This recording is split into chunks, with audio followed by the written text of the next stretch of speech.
One time I stayed at a haunted motel. When I checked into my room, there was a sheet on the floor. I thought it was a ghost that had passed out, so I kicked it. Did you know that Pizza Hut says that they'll accept other pizza companies' coupons? And that makes me wish I had my own pizza place. KJ's Pizza. This week's coupon: free unlimited pizza. Next week's coupon: free pizza oven with purchase of a small Coke. Special note: these coupons are not valid at any of KJ's pizza places.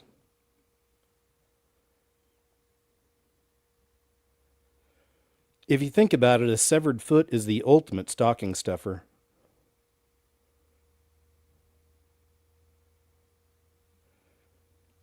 I had a stick of carefree gum, but it didn't work. I felt pretty good while I was blowing that bubble, but as soon as that bubble popped and the gum lost its flavor, I was back to pondering my mortality.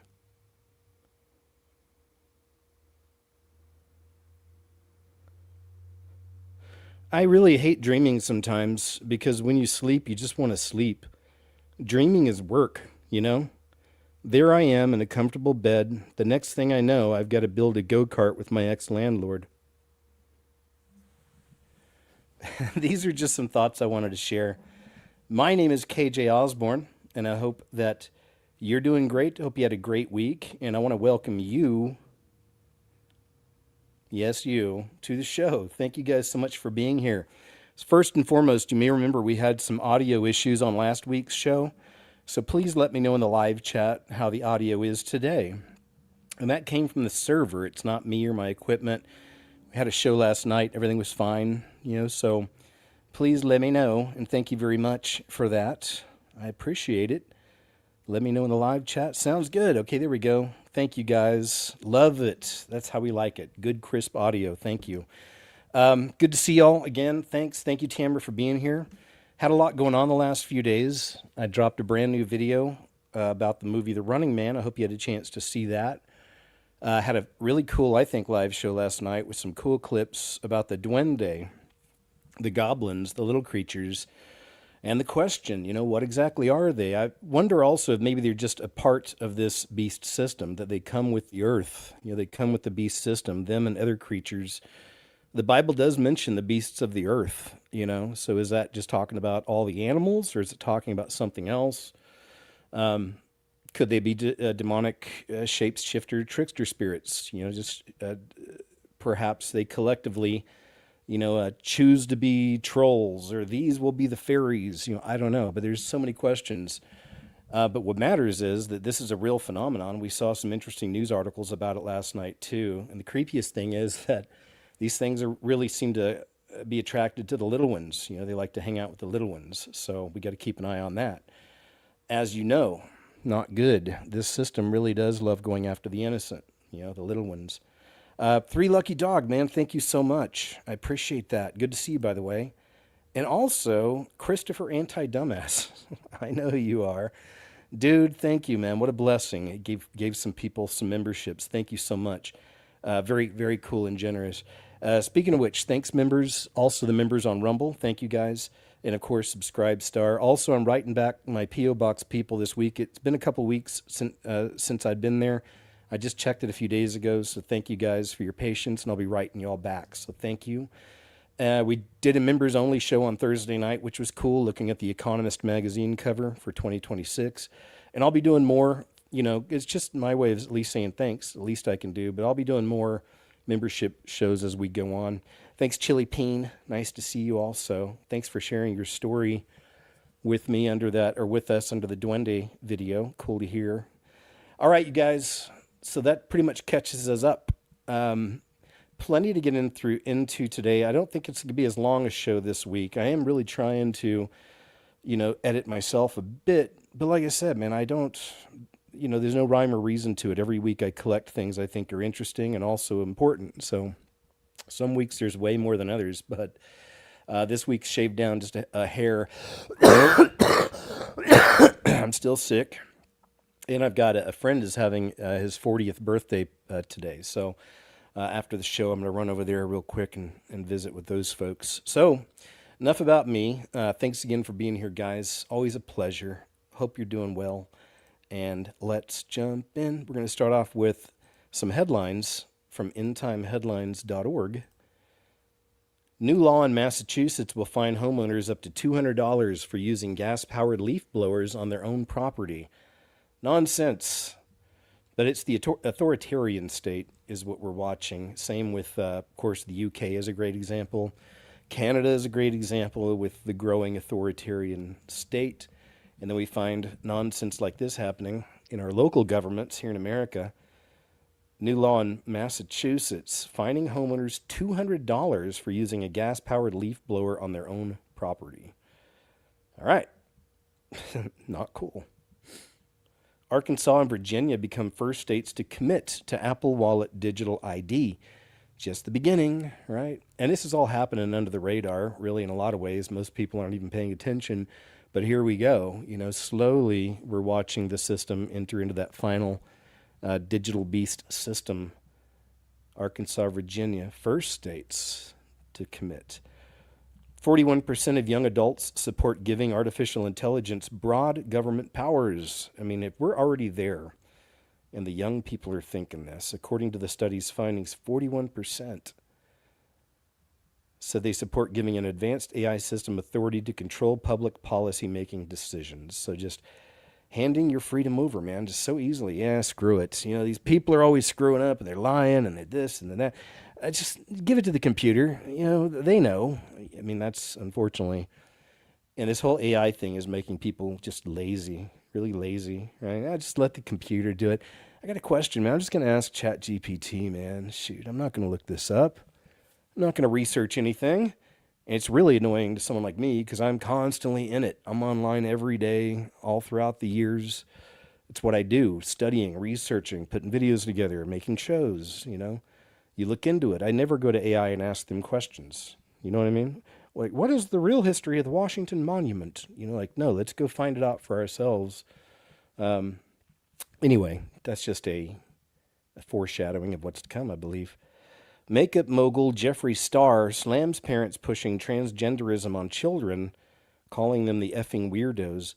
But as you can see, he's kind of mixed up too. I watched actually a clip of him going off about this, and everything he was saying was solid. And I prayed for him, even just like, Lord, help him find you, because he's got truth in him. I could see he had some truth in him talking about this, and he genuinely seemed to not like this. So I see that's an opening. So Father, please make a move in his life. Let him get to know you. Whatever it is, however you choose. But please help to save Jeffree Star. That's what I thought.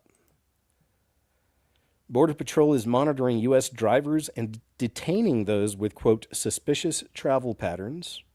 Right? Good, I guess. Police urge holiday shoppers to stay alert as jugging thieves target shoppers carrying cash and gifts. So they'll wait till you get out to your car and you open it up and you're putting your bags in and they come up and that's when they get you. So always be aware. Head on a swivel. I'll tell you something that happened here, man, just a little while ago. This is pretty weird. So maintenance people were here, because the mice ate through the electric cords or whatever for my heater. It's weird. I know this. They did that to my truck a few weeks ago, if you remember. So it just shut down. So anyway, they came, fixed it. They left a ladder here.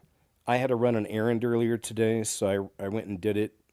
I got a text from the office here, and they said, hey, can we send someone over to pick up that ladder? I was like, well, I'm not home, but yeah, go ahead.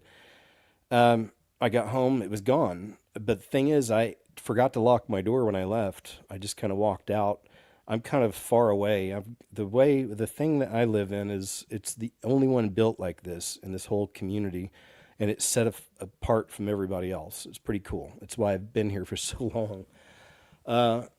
But anyway, and then, so I get home, I'm getting everything going, cleaning the house, getting the show ready. And then some dude comes up here, knocks on the door real softly. I barely noticed it when I got over there. By the time I did, the guy's got his hand on the handle and he's turning the handle on the front door. I grab the door and open it up. I'm like, hello. And it's a young black guy. He's probably like in his early 20s or something. got his hoodie up and a full-on mask, black mask across his face. You could only see his eyes. I go, hello? He goes, oh, wrong apartment. He puts his head down and quickly walks away. I'm like, what? So anyway, I kind of watched him, and he didn't go to the parking lot. He wasn't nearby me or anything at all. He walked clear across the property, which is a big property, over to a whole other set of apartments. I'm like, what in the heck? So anyway, I kind of put together in my mind that I'm guessing they sent one of the maintenance people over.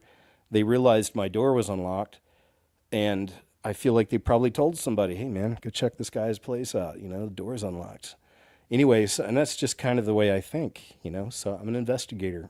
I've literally had licenses in it. So I wrote a note to maintenance, and I told him what happened. Someone came over here, tried to open the door. I said, listen, my apartment may have been unlocked earlier today when you guys went over there, but I can assure you it's always locked. It will be locked, and I'm loaded. And I said, I will be looking for this guy. Not that I will, but if I do see him, I'll say something. So I'll be looking for this guy, and if I find this creep, I'll confront him myself. Anyway, so I was just letting him know, because that's what I feel happened. You know what I mean? Like, it's just, it's the way my mind works. You know what I mean? Especially when you're a bounty hunter, you have to think like a quote criminal, things like that. So I just started putting it together, and I'm like, that could very well be what happened, because I've never seen this dude before. I'm real far away from everything.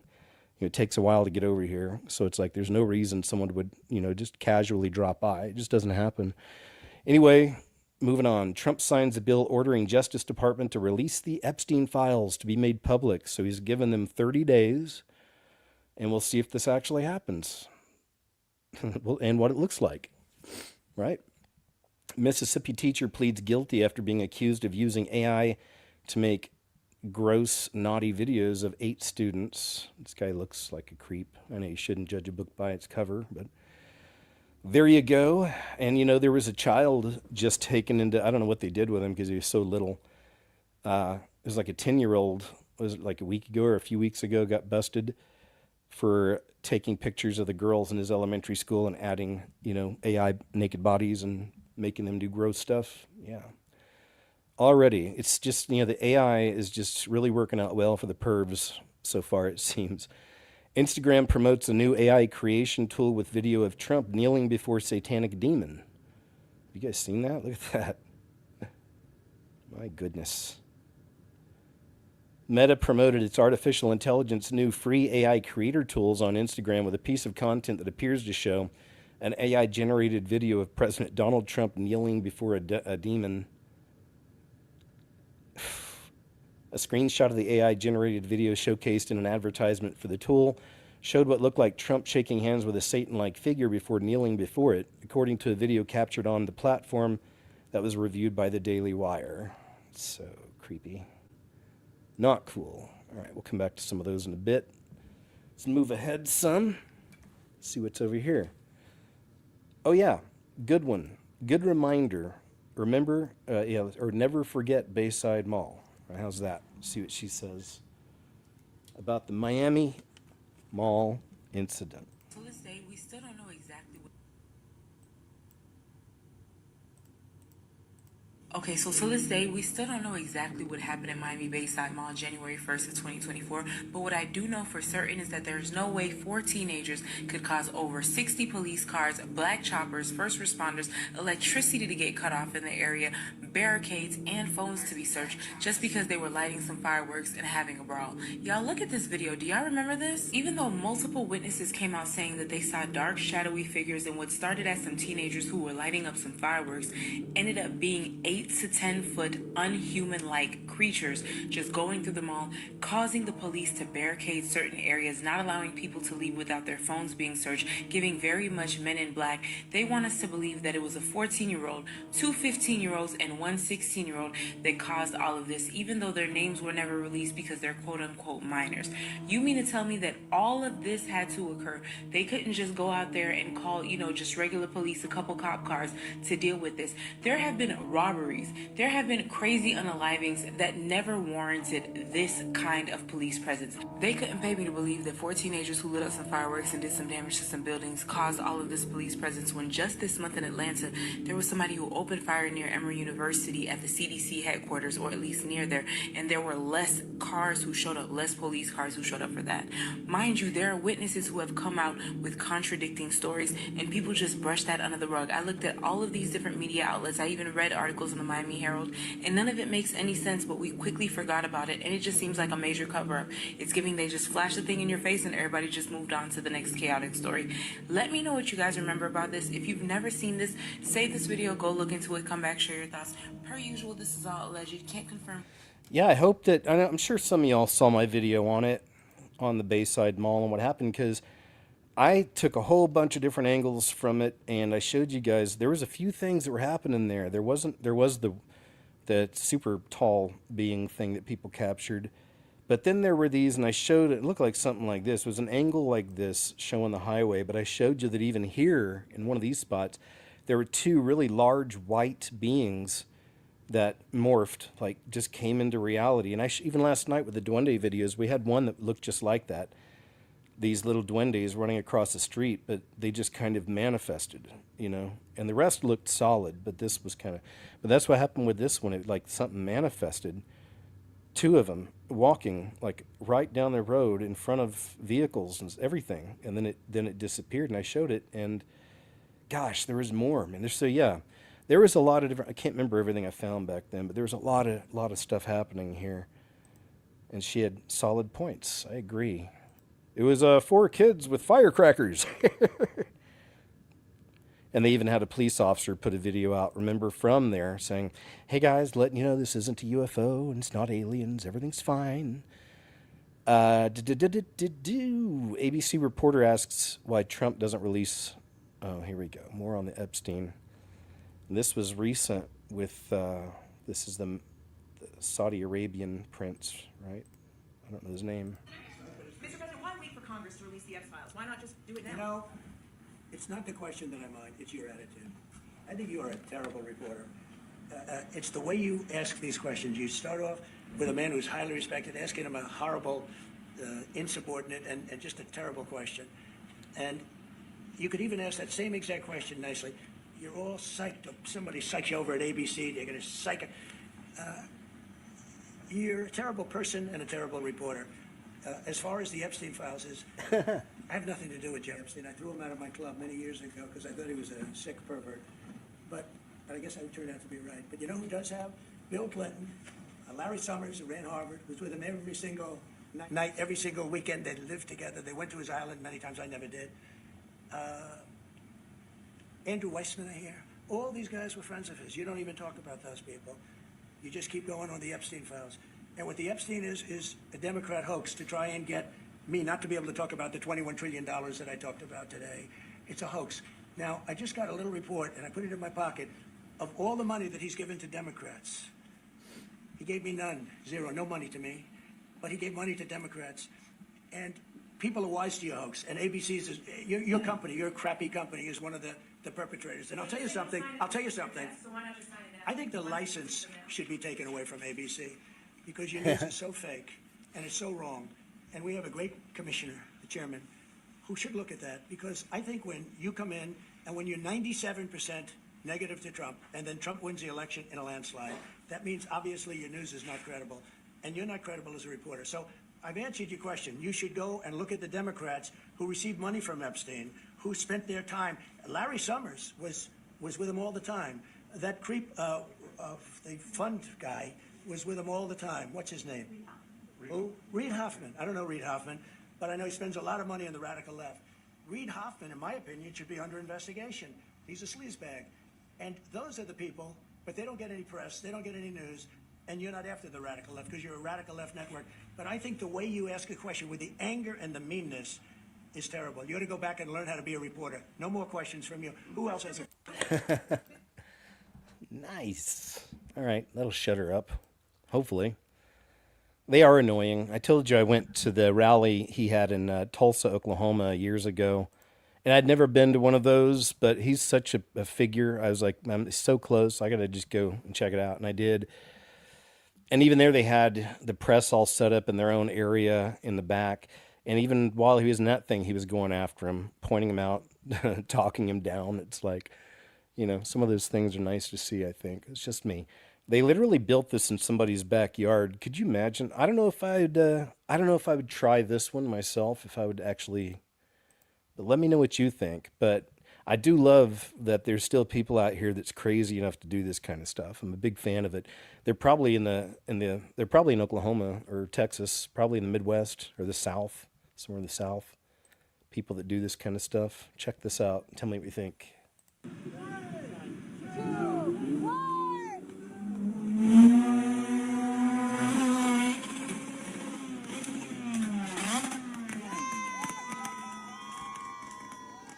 There's so much going on there.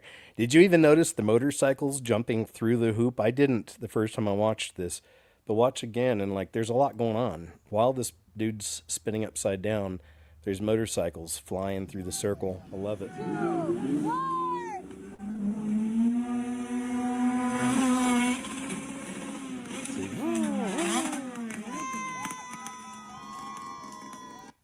That's awesome. Yeah, that's cool, right? That's pretty cool. Would you try it? I don't know. I might do the motorcycle jump before I would spin on that thing. Just in, multiple elementary schools in Charlotte, North Carolina are reporting a whopping 65% of their students are absent now because you know why. They were unwelcome visitors. We are learning new details about how the presence of Border Patrol in the Queen City is impacting learning at the area's largest school district. For the second day in a row, students at several schools walked out in protest of the Border Patrol deployment here in Charlotte.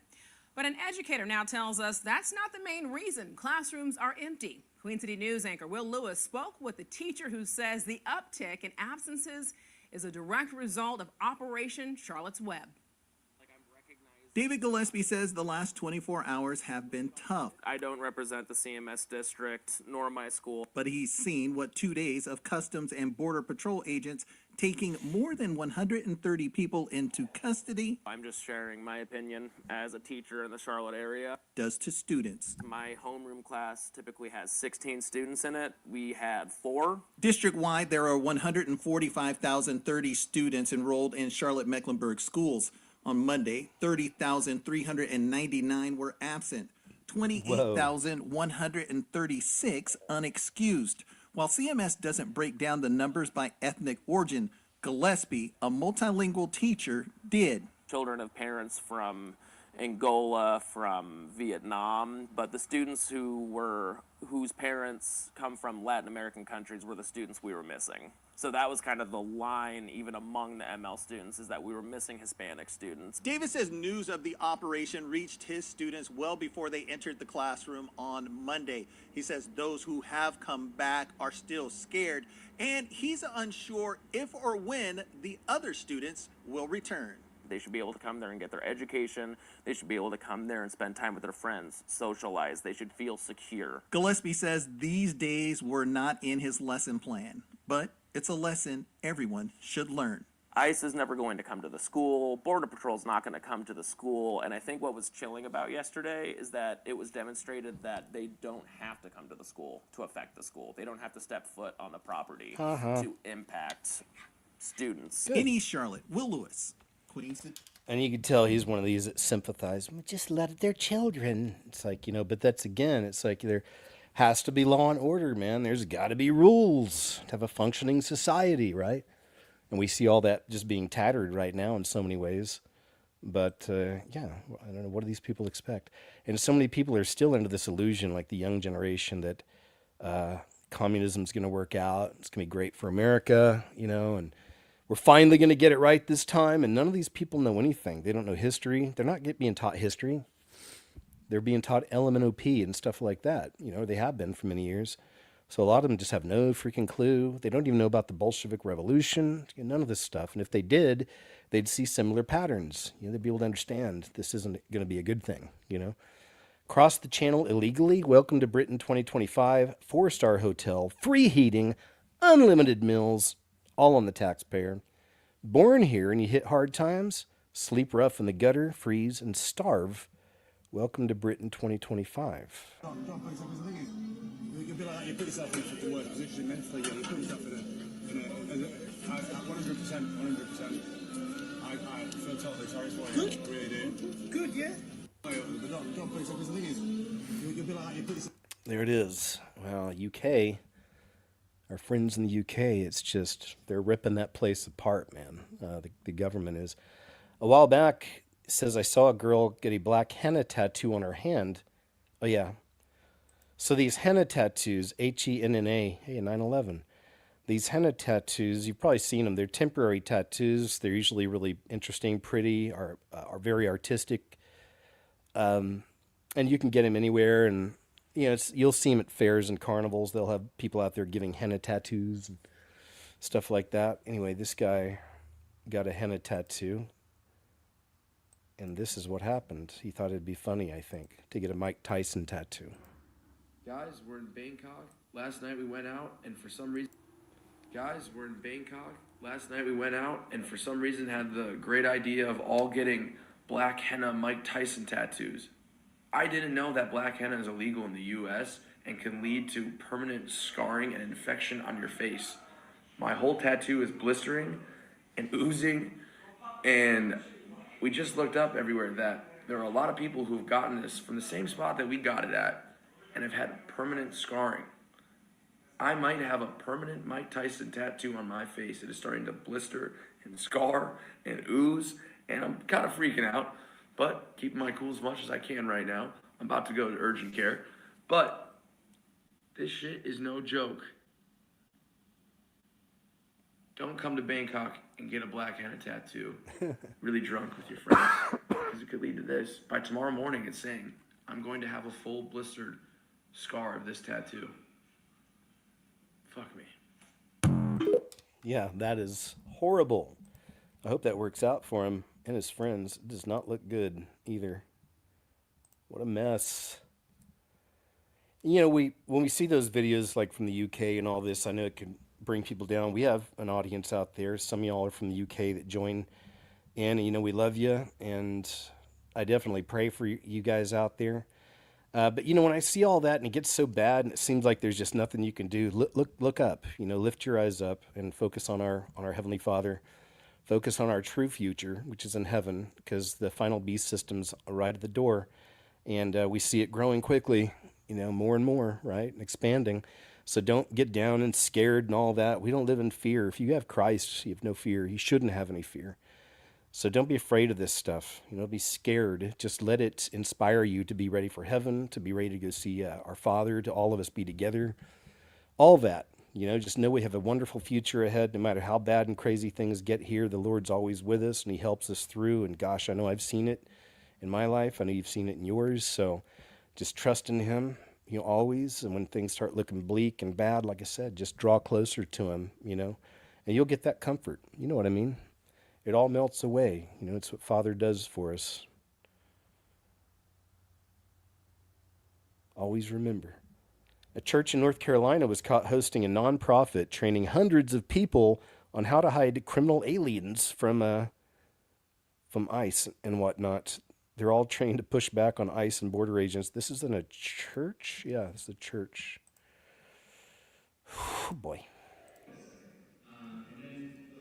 Remember, it's lawlessness also, right? You know, it's lawlessness that we're seeing growing.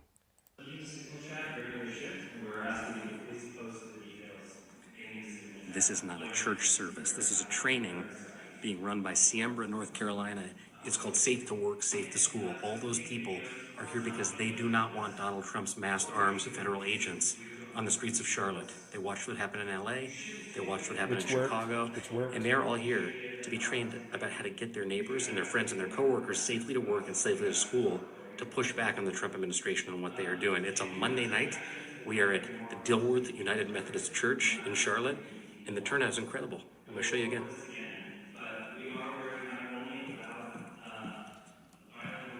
So it's lawlessness, right? It's lawlessness.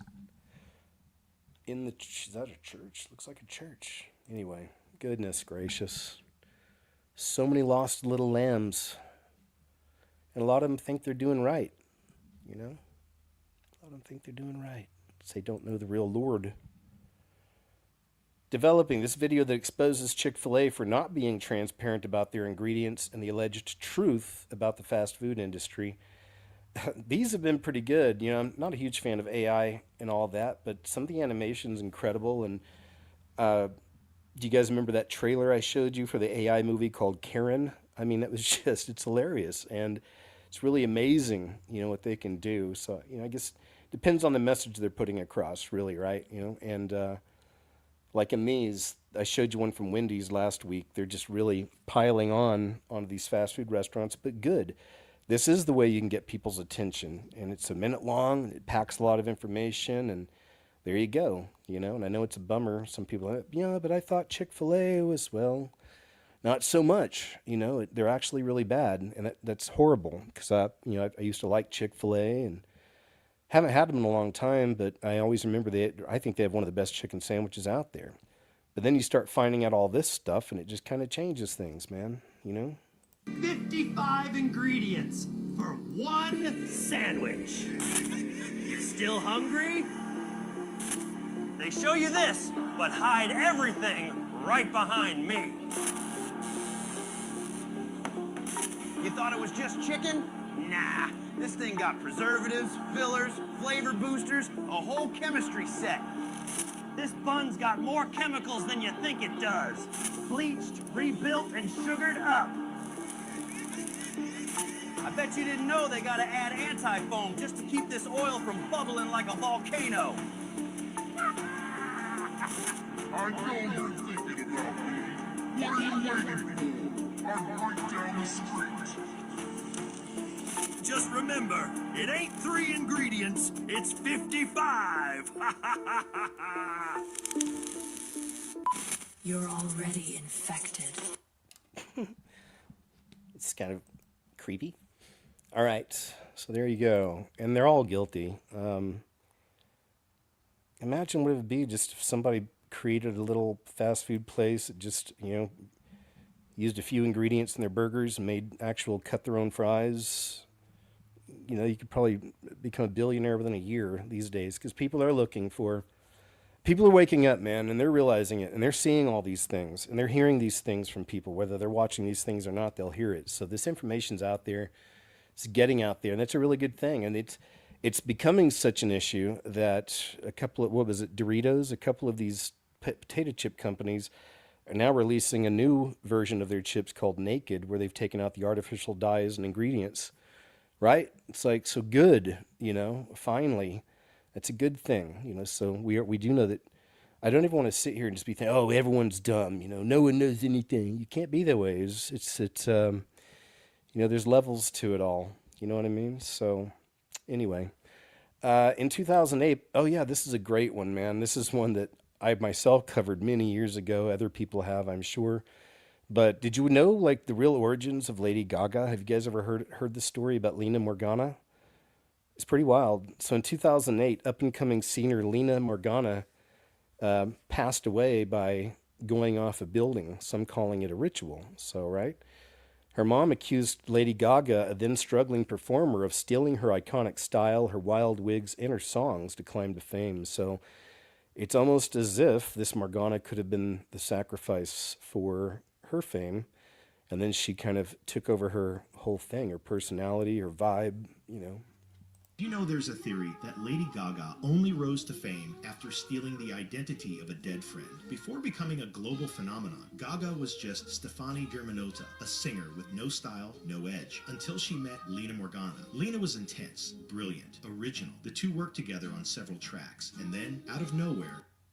2008, Lena fell from the top. No one was there at the moment she fell. She was only 19. A few months later, Lady Gaga completely changed her style. Bizarre visuals, provocative attitude, dark lyrics. A style identical to Lena's. Fans pointed to these similarities as evidence of an occult ritual. Gaga had absorbed Lena, not just the image, but the essence. Music videos like Paparazzi and Bad Romance were seen as hidden confessions, symbolic deaths, rebirths, and control. Lena's mother still claims to this day that she sees her daughter alive in Lady Gaga. Coincidence? Tribute? Or the greatest theft in pop music history? Maybe Lady Gaga wasn't born. She was invoked. That's a good one. Good one. But yeah, that's an interesting rabbit hole. You can go look that one up. And they did interviews with the mother, and she's really open with how she feels about it. A Bright Horizon spokesperson. About Gaga and what really happened. Listen to this. Accidentally. New York City daycare says employee accidentally put cleaning solution in a water pitcher served for the children. Right.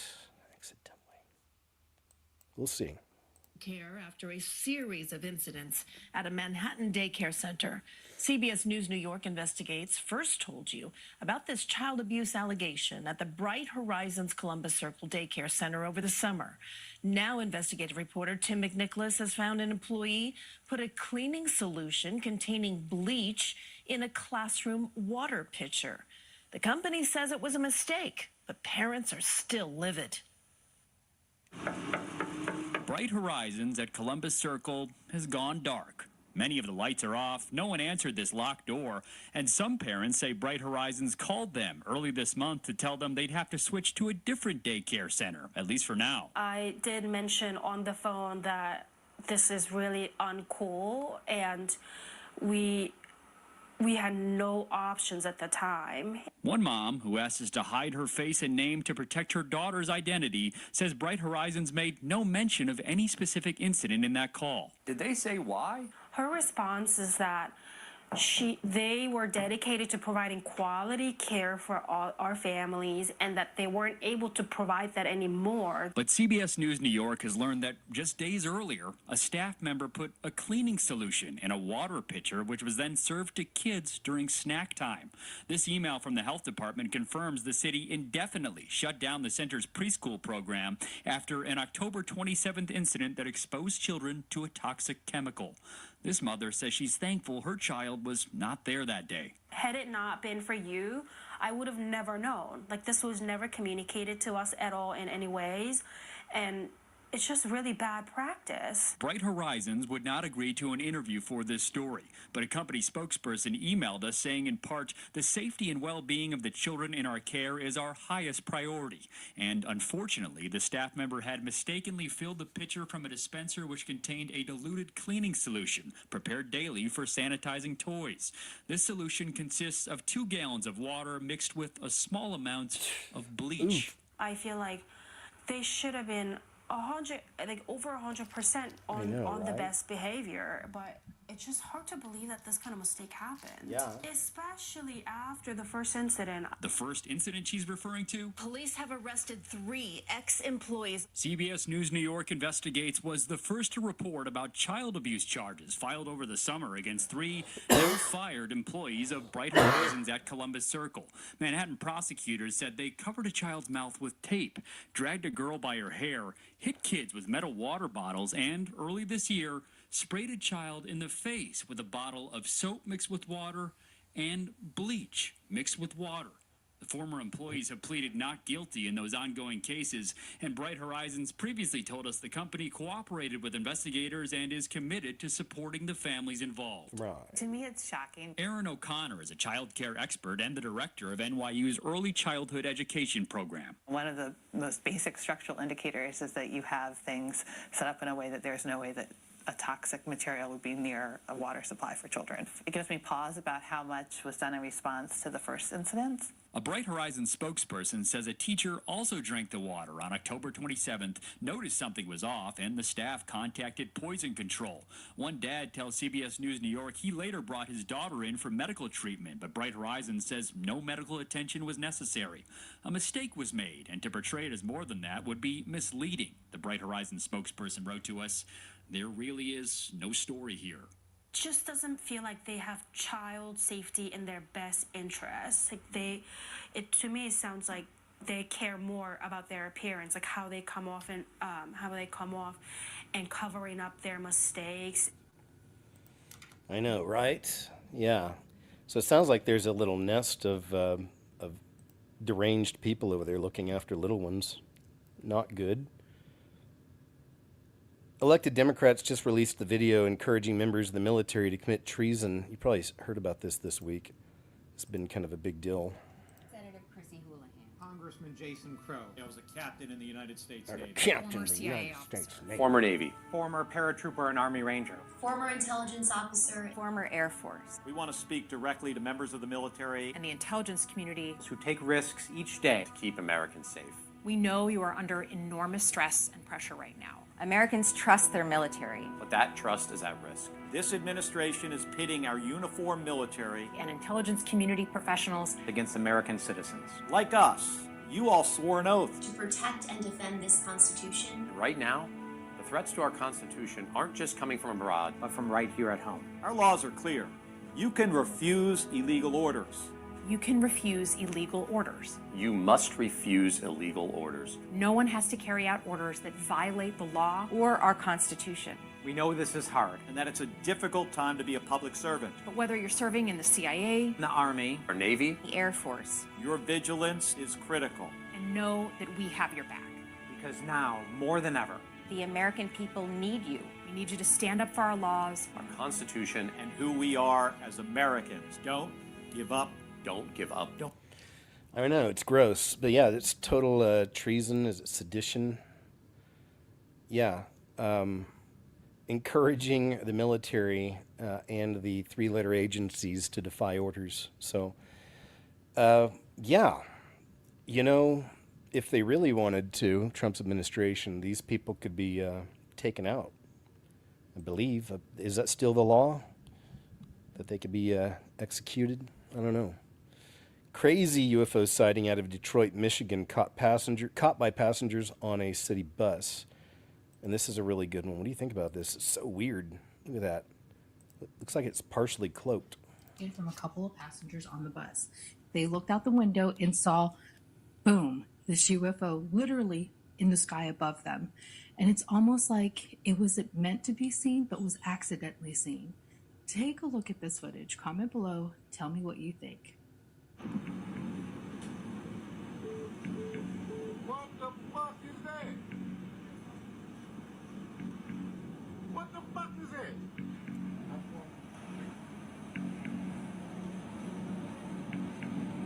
Oh, we're not moving? What the fuck is that? What? It's a good capture, though. Look at that. It does look like it's partially cloaked, doesn't it? It's like a perfect little arch right there. It's a good capture.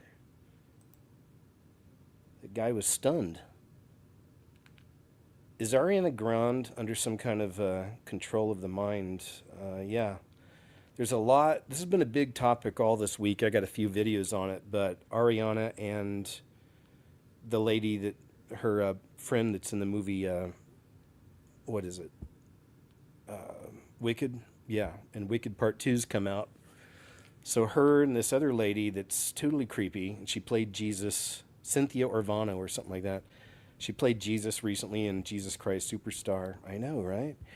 But they've been acting really weird together on the press tour, and I've got some clips on that I'll show you here in a bit. And it does seem like some kind of control. Cynthia seems like her handler to me.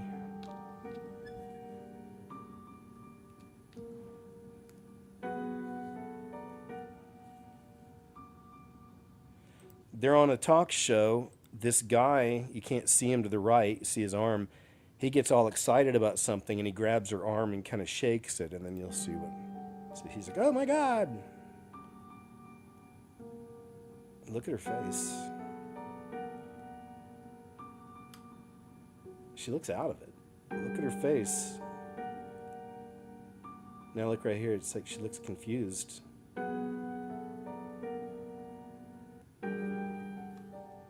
Yeah, it's very strange. It's unfortunate. Very, very unfortunate. See what's happening to so many of these people, these celebrities like this. The post is from a suspended account. What the? I wonder what account got suspended.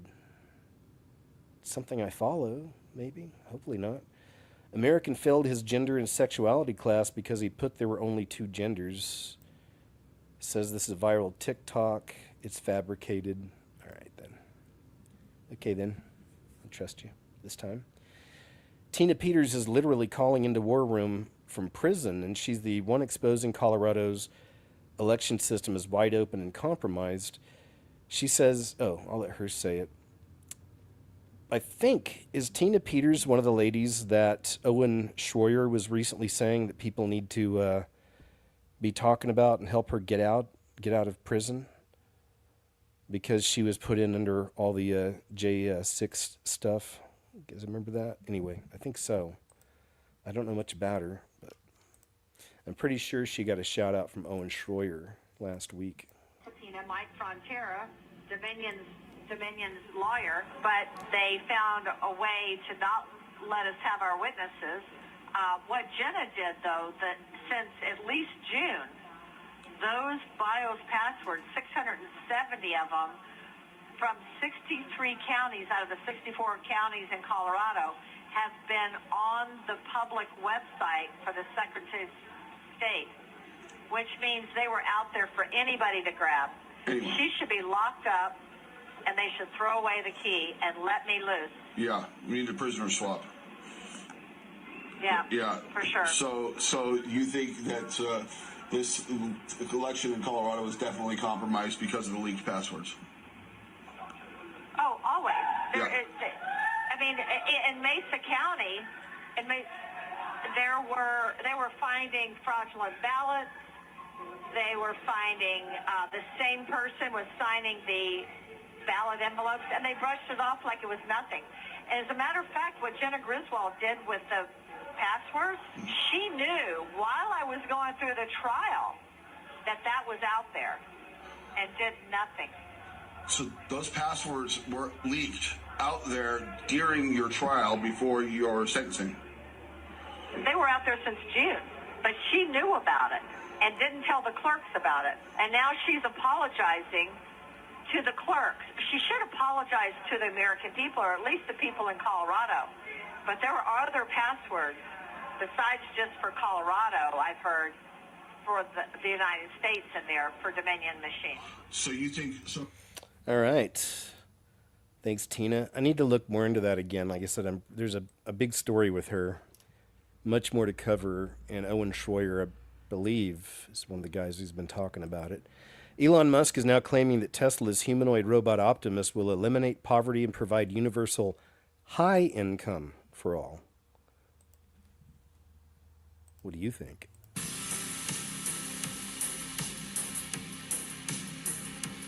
Dang, I like this song, but I like that song, but I don't like copyright.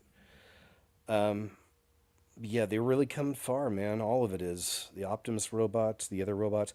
Not so much the one we saw in Russia called Idol. I showed you guys a clip from, they were launching Idol. It's supposed to be Russia's version of Optimus, and it was not good. Like, it fell over within about 5 steps in front of everybody. But no, man, this is definitely the future. You know what I mean? With these robots, you don't got to worry about human emotions getting in the way or anything like that. They can just be straight up enforcers, right? Straight up enforcers. So, I mean, we're watching one of the ways they're going to be enslaving humanity right there, being built right before us. Everyone's like, so cool. Man, when the price comes down, I'm totally going to buy one. You know, I mean, not good. Not good. Stuff makes me want to move out to the woods. I always feel like moving out to the woods. I've only been here, like I said, I got a good place, but it's close to family, so that's why I've been here. But if I were totally on my own, I would have been out in the woods. Well, my plan was to live in Costa Rica forever until it all ended, but that didn't work out so well. But anyway, there's our plans, and then there's the Lord's plans, and that's how it works. You know what I mean? You just got to roll with it. Be like a leaf on the water. David Wilcock, I'm not a big fan of his. I believe he's peddled a lot of nonsense. However, sometimes he does have some solid bits. And this is one of them. He's explaining, he explains why they openly tell us what they're going to do. And most of us already get it. We understand it. I've talked about it too. But it's just good to see someone else put it out there. I think he does a pretty good job explaining it in a minute right here on why they, why is it that all these symbols are on these movies and TV shows and there's predictive programming and why? One of the things that I learned from whistleblowers from the cabal itself is that they have to work within something they call the rules. And this is very, very important. The rules are a body of spiritual principles that they must follow in order to be allowed to exist. Now, what do I mean by allowed to exist? I mean that they are aware that there are benevolent forces that will prevent them from achieving their goals unless we give them permission to enslave us. Ultimately, the universe is intelligent, alive, and conscious, and it is benevolent. It is a benevolent consciousness. That consciousness does not allow the negative to succeed unless it is invited. So the cabal has made a science, a very elaborate science. Like how you have to invite a vampire in, yeah? And then they can bite you. Out of studying these arcane, occult, magical principles that allow them to get away with what they do. So they have to put out everything that tells you who they are in music videos, in these Super Bowl halftime shows, the Grammy Awards ceremonies.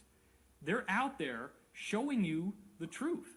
This is what people are going to have so much trouble with once disclosure happens, is that these people actually practice black magic, and they are very, very good at it. Well, there's also that, it goes back to Bohemian Grove and the cremation of care and killing karma and things like that. So there's a whole weird occult science to what they're doing. But I always like the analogy of the vampire with these people, because when you invite it in, it can get you. If not, if you stand your ground, can't come in. Like the movie Sinners. Did you guys see Sinners? Excuse me. I even did a video on that if you haven't seen it. So, but I don't usually title things like this video is about sinners. I just did it with Running Man. But so in a lot of the videos, you'll find I'm covering TV shows and movies. Somebody under my new video said, I hope you'll cover Pluribus. And they didn't realize I'd covered it in my last video. It's no offense. I was like, oh yeah, actually, in my last video, I'd talked about Pluribus. So, and that's just the way I title stuff. I don't know. I don't know what I have to say about that. I think that's it. Britain's speech gulag exposed. 10,000 people were arrested last year for social media posts. It's from Zero Hedge. Can you believe that? That's really how crazy it's getting out there. Unbelievable.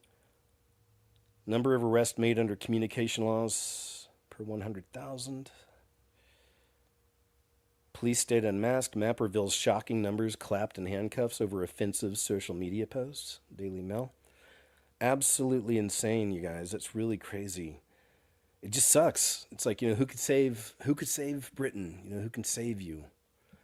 I mean, we know Jesus, of course, obviously, but like in the here and now, is there anybody that's going to step in and make a change or try to help, Well, I think that's why this is happening all over the world, of course, because people are going to want the Antichrist when he shows up. They're going to be looking for that. They're going to be looking for a savior, but a savior for this world, in this world.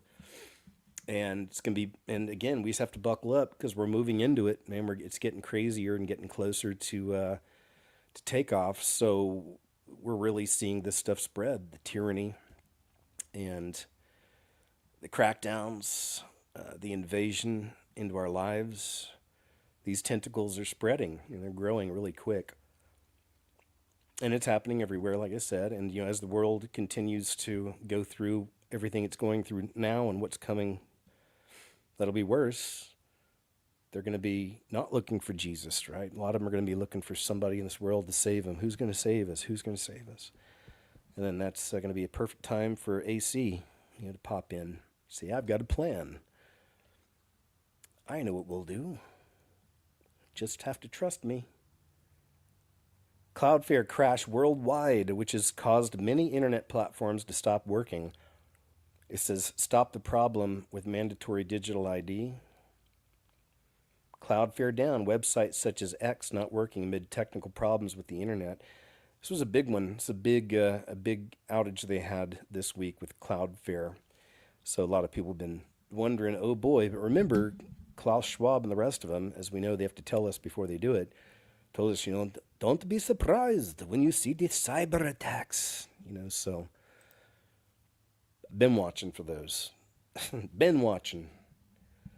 Olympic gold medalist Sydney McLaughlin has credited all that she does to her faith. Let's check this out. I like to see it. These young athletes get a platform and they praise him. It's cool.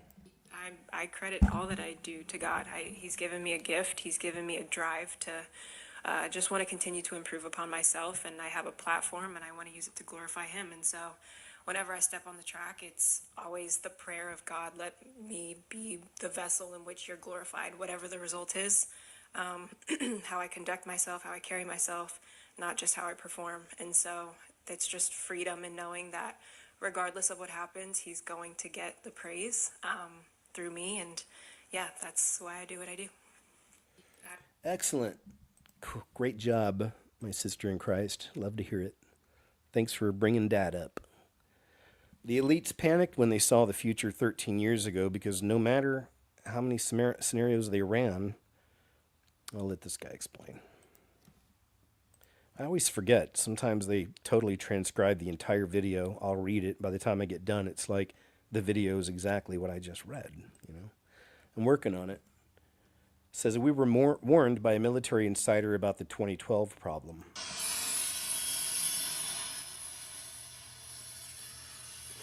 What the? Problem? When we approach 2012, the timelines converge on that point in time. At the end of 2012, the choices that we make become less and less consequential to the future. And eventually, we're pushed into this bottleneck of time, no matter which choice we make. And that's important to the people that had access to Looking Glass, because what happened was people, very smart people, began to figure out that something big was coming up. Something that made it so all the possibilities of all the future scenarios of any choice, any possibility that was fed in and observed through the Looking Glass inherently ended up in the same future. And no decision, no possibility changed past a certain point. That's the big secret. All possible timelines lead to the same basic set of history in the future. And what is that history? Did you know that, or did you find that out? That is the big question. That is the big secret. That is what sends everybody that has all of the information, that knows everything, into a blind panic. The people that know everything about Looking Glass, that have gotten all the reports and all the information, the elites of the world, probably figured out that that was the end of the game. And nothing could be manipulated beyond that point. At a certain point, after they're done hearing the computer tell them, this is what's going to happen, over and over and over and over again, all they become focused on is, how do we fix it? What I do know is that I was called in and asked to solve this problem, this timeline contraction problem. And I eventually did my due diligence and did all the investigating, and basically only had one piece of information, and that was reinforcement. The computer's right.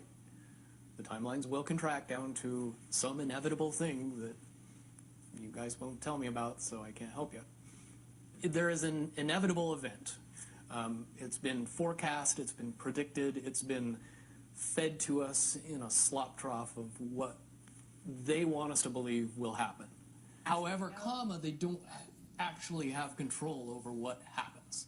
They only have control over the reaction, and it seems that no matter what they try to do to cause their desired reaction, it's going to have an opposite effect.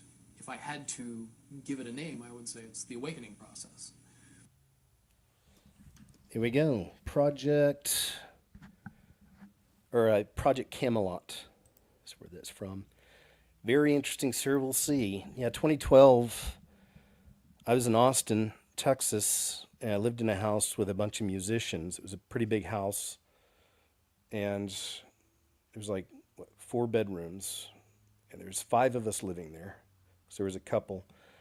And the guy that was in the couple, he was a DJ, and he was real new agey. His name is Chris. He was a real new agey guy, and really believed in the 2012 ascension, and that we were going to, like humanity was going to evolve, and all this stuff was going to happen. There was going to be this massive awakening on 2012. And anyway, he believed it so much that him and his girlfriend went down to Mexico, one of those areas out there, for some kind of a festival or something at the time. I forget why I was even bringing that up now. Sometimes that happens to me. Yeah, living in Austin. Oh, yeah, that's it. Just the whole 2012 thing. That was mainly it. Of course, nothing happened. But I do think that in the spiritual, something happened, because a lot of other reasons why. But in my own life, that's 2012 is the year I started seeing the 111s. And at first, it was really intense because it was happening. It still happens. I mean, it was happening so much, it was like trying to be obvious, back in 2012. And that's when I started, And yeah, so many of you probably have maybe some 2012 stories. Something shifted in your life, maybe not in the surface level here, but, in the spiritual, you could feel a change or something happened. But I definitely noticed a change. The 111 was a big one. And then since then, I've had even more experiences. And I mentioned I'm going to do a video where I just explain the supernatural things that have happened here that I've mentioned to y'all sometimes here and there. But I need to put them all together so I don't forget them. And I'll probably do that soon, and I may put that video up on the scariest movie ever just to get something up there. I don't know. But anyway, A.G. Pam Bondi just dropped devastating disclosure. Let's see what this here is then. Wait. Oh, yeah. That. Just this week, Joint Task Force Alpha took 4 major enforcement actions. Right here in Tampa, we unsealed the indictment charging 12 defendants operating right here in Tampa, a massive illegal smuggling ring. The defendants engaged in a conspiracy to bring illegal aliens from Cuba to the U.S. for profit. They coached their clients, including children, who came to airports alone, came to our country alone, were put on... Did you see what was down here in the bottom left-hand corner? Let me show you. Country. Where was it? There it is. We were just talking about the 111s, right? Then I played this clip. What do we have down here? 111. Told you, man, it's still there. It's all the time. It's beautiful. Thank you, Lord. Thank you. Good to see you. Alone, came to our country alone, were put on planes for connecting flights, lied to Border Patrol agents due to coaching and law enforcement. They charged up to $40,000 per victim. They used Zelle to transfer over $7 million over the course of this scheme, and I believe had profits, cash of over $18 million. Wow, right? Wow. Wild. So much corruption happened under that so-called Biden administration. So much. Just off the charts, right? Elon Musk says AI and humanoid robots will eliminate poverty. We'll see. But AI and humanoid robots will actually eliminate poverty. And Tesla won't be the only one that makes them. I think Tesla will pioneer this, but there will be many other companies that make humanoid robots. But there is only basically one way to make everyone wealthy, and that is AI and robotics. And we can't talk about robotics without AI. Right. So that's what they're pushing, and see that the prices are going up, and people are losing jobs, and jobs are being given over to AI. We've actually saw it in my own state recently. So all this stuff's moving on, and eventually people are going to have to find a way to make ends meet. So the system's already in the process of pushing the people into needing a basic income at least, right? So cutting SNAP benefits too, that's been a big story this week. They're actually going to do it, cutting it back big time. So So that's, another reason why we have to count our blessings, man, each and every day. The Lord looks out for us. He takes care of his children. If you need something, just ask, right? Just ask, and trust in him. And you were blessed. We are blessed, right? So always remember that. But a lot of people are going to be suffering, and it's going to be real easy to push them into this.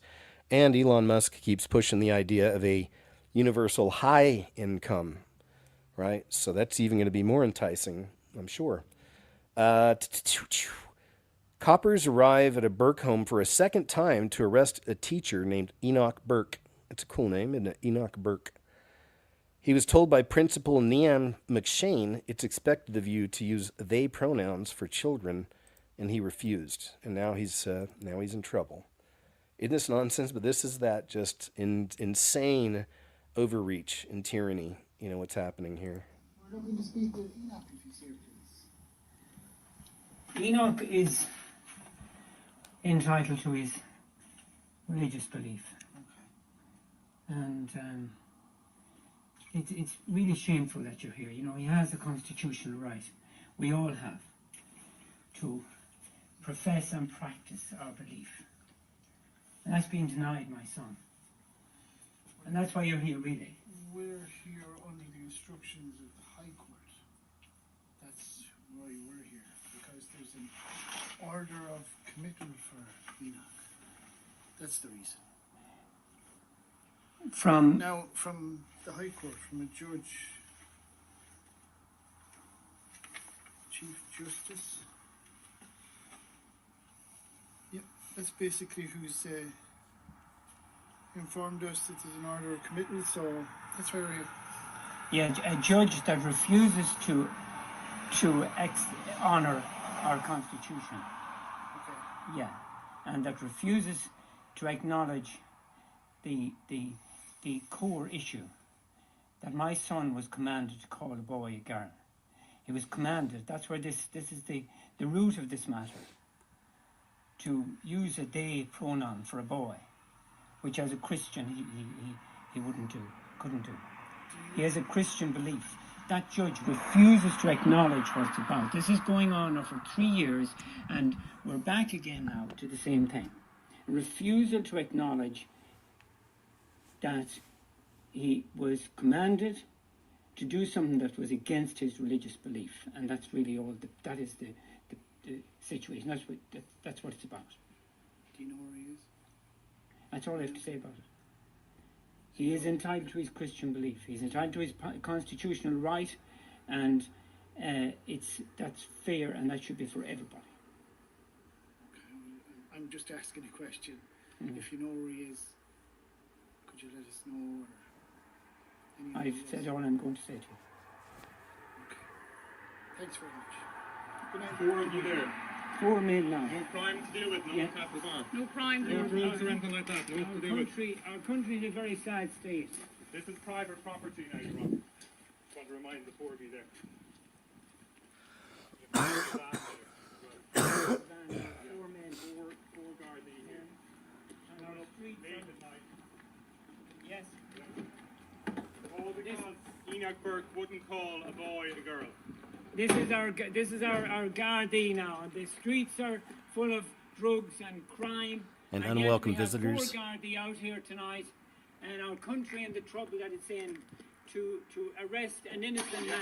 People being assaulted. An innocent man. Yeah, this is what we have now. Transgenderism. Yep. Being forced. Coming in now in the dark of the night. Coming in. It's just disgusting. It is. Satan knows he's got short time, man. So they're going to start strong arming, it looks like, here in the system in some of these areas. Crazy.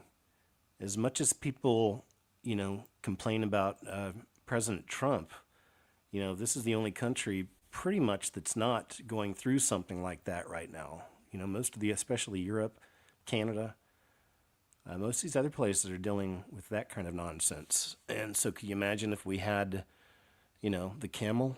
Goodness. So see, that couldn't have happened. I mean, so, count our blessings. I know he's not perfect. I know he's bringing in the final beast system, whether he knows it or not. I get all that stuff, but he's still somebody I think that can be reached by the Lord. So, I pray for him, pray for his family, pray that he makes right choices and decisions for the people, for the country, all that. Again, even if you don't like somebody, pray for these people, man. Pray for them, especially leaders these days, the way I see it. Creatures, and I pray he finds Jesus. That's the big one.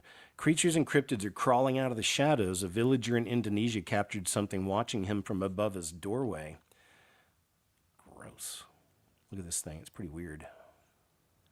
I have a creepy video for you today, and this is actually coming out of Indonesia, captured by a villager in his home. It's Obama's he home noticed country. something watching him through the doorway of his home, and he began recording.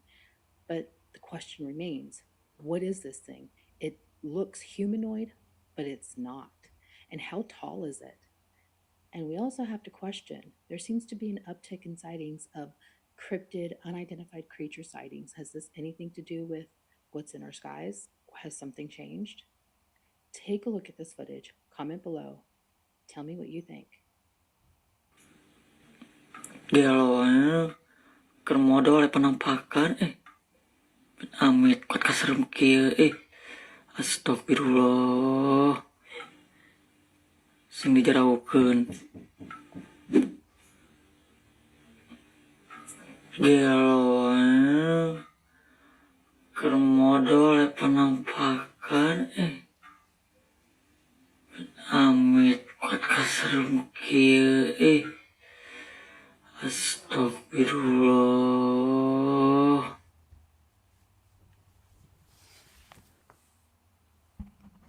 There you go. Hey, little buddy. It's hard to make out what it is, isn't it?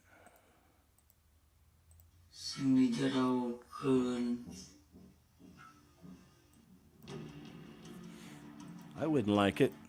There's definitely something there. Was it a creature? Could have been a duende? America needs to hear this. Homeland Security Secretary Noem dropping bombshells is the claim. You decide.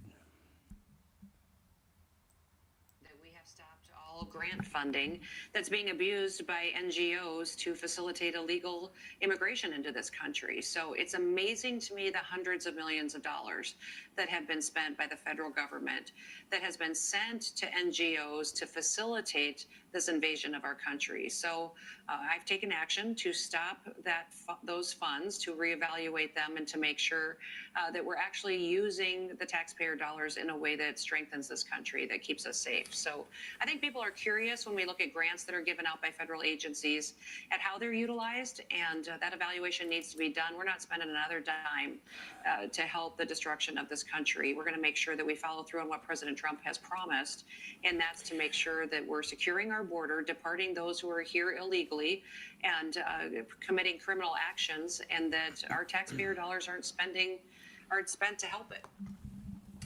And, Madam Secretary, I don't think people fully understand the role that NGOs play, many NGOs play, in facilitating illegal immigration. I just want to share these numbers with everybody up on the screen. We spend over $380 million, did in 2024, for sheltering and service programs for illegal immigrants. But the vast network of NGOs that help facilitate it through Panama, through Mexico, and make it a landing spot here in the United States is a massive contributor here to illegal immigration. So what you're telling us today is that now stops? At least the federal funding of that stops? Mm-hmm. Yes, through the Department of Homeland Security, we have stopped spending those dollars to fund those NGOs. And, well, what's been so revealing is that many of these NGOs actually have infrastructure and operations set up in Mexico on that side of the border that are telling those illegal immigrants to come to them, and they will get them across the border. So they're not just operating in the United States, they're operating outside of the United States to help make it easier for those who want to break our laws. Right. And well, I was one of those Americans that years ago, when somebody said NGO to me, I thought, oh, that's amazing. That's a nonprofit that's out there telling somebody about Jesus or spreading faith and salvation or doing good work and charitable work, helping people that are less fortunate. And then I realized over the years it's been perverted into this shadow government. An NGO is sometimes an operation that does things that the government cannot do, can't legally do. So they create an entity to use government dollars, taxpayer dollars, to do something that the federal government isn't allowed to do. That's right. Yeah, we've talked about those around here before, the NGOs. But a lot of those have been shut down now. U.S. aid was a big part of that for a lot of them. Yeah, I'm okay, guys. Thanks. Somebody's asking if I'm okay. Yeah, I know. I get a bad cough. I've been sick pretty much the whole week, you know. Yeah, but I'm trying to get better. Hopefully it'll be. I usually just get sick once a year, if at all, and it usually isn't until January, and it's usually like this. It'll last like a week, you know. But I'll be all right. I appreciate your prayers too. Thank you. This is what Melania Trump recently said. And she's very well aware of what's happening with AI and how it's quickly going to be taken over.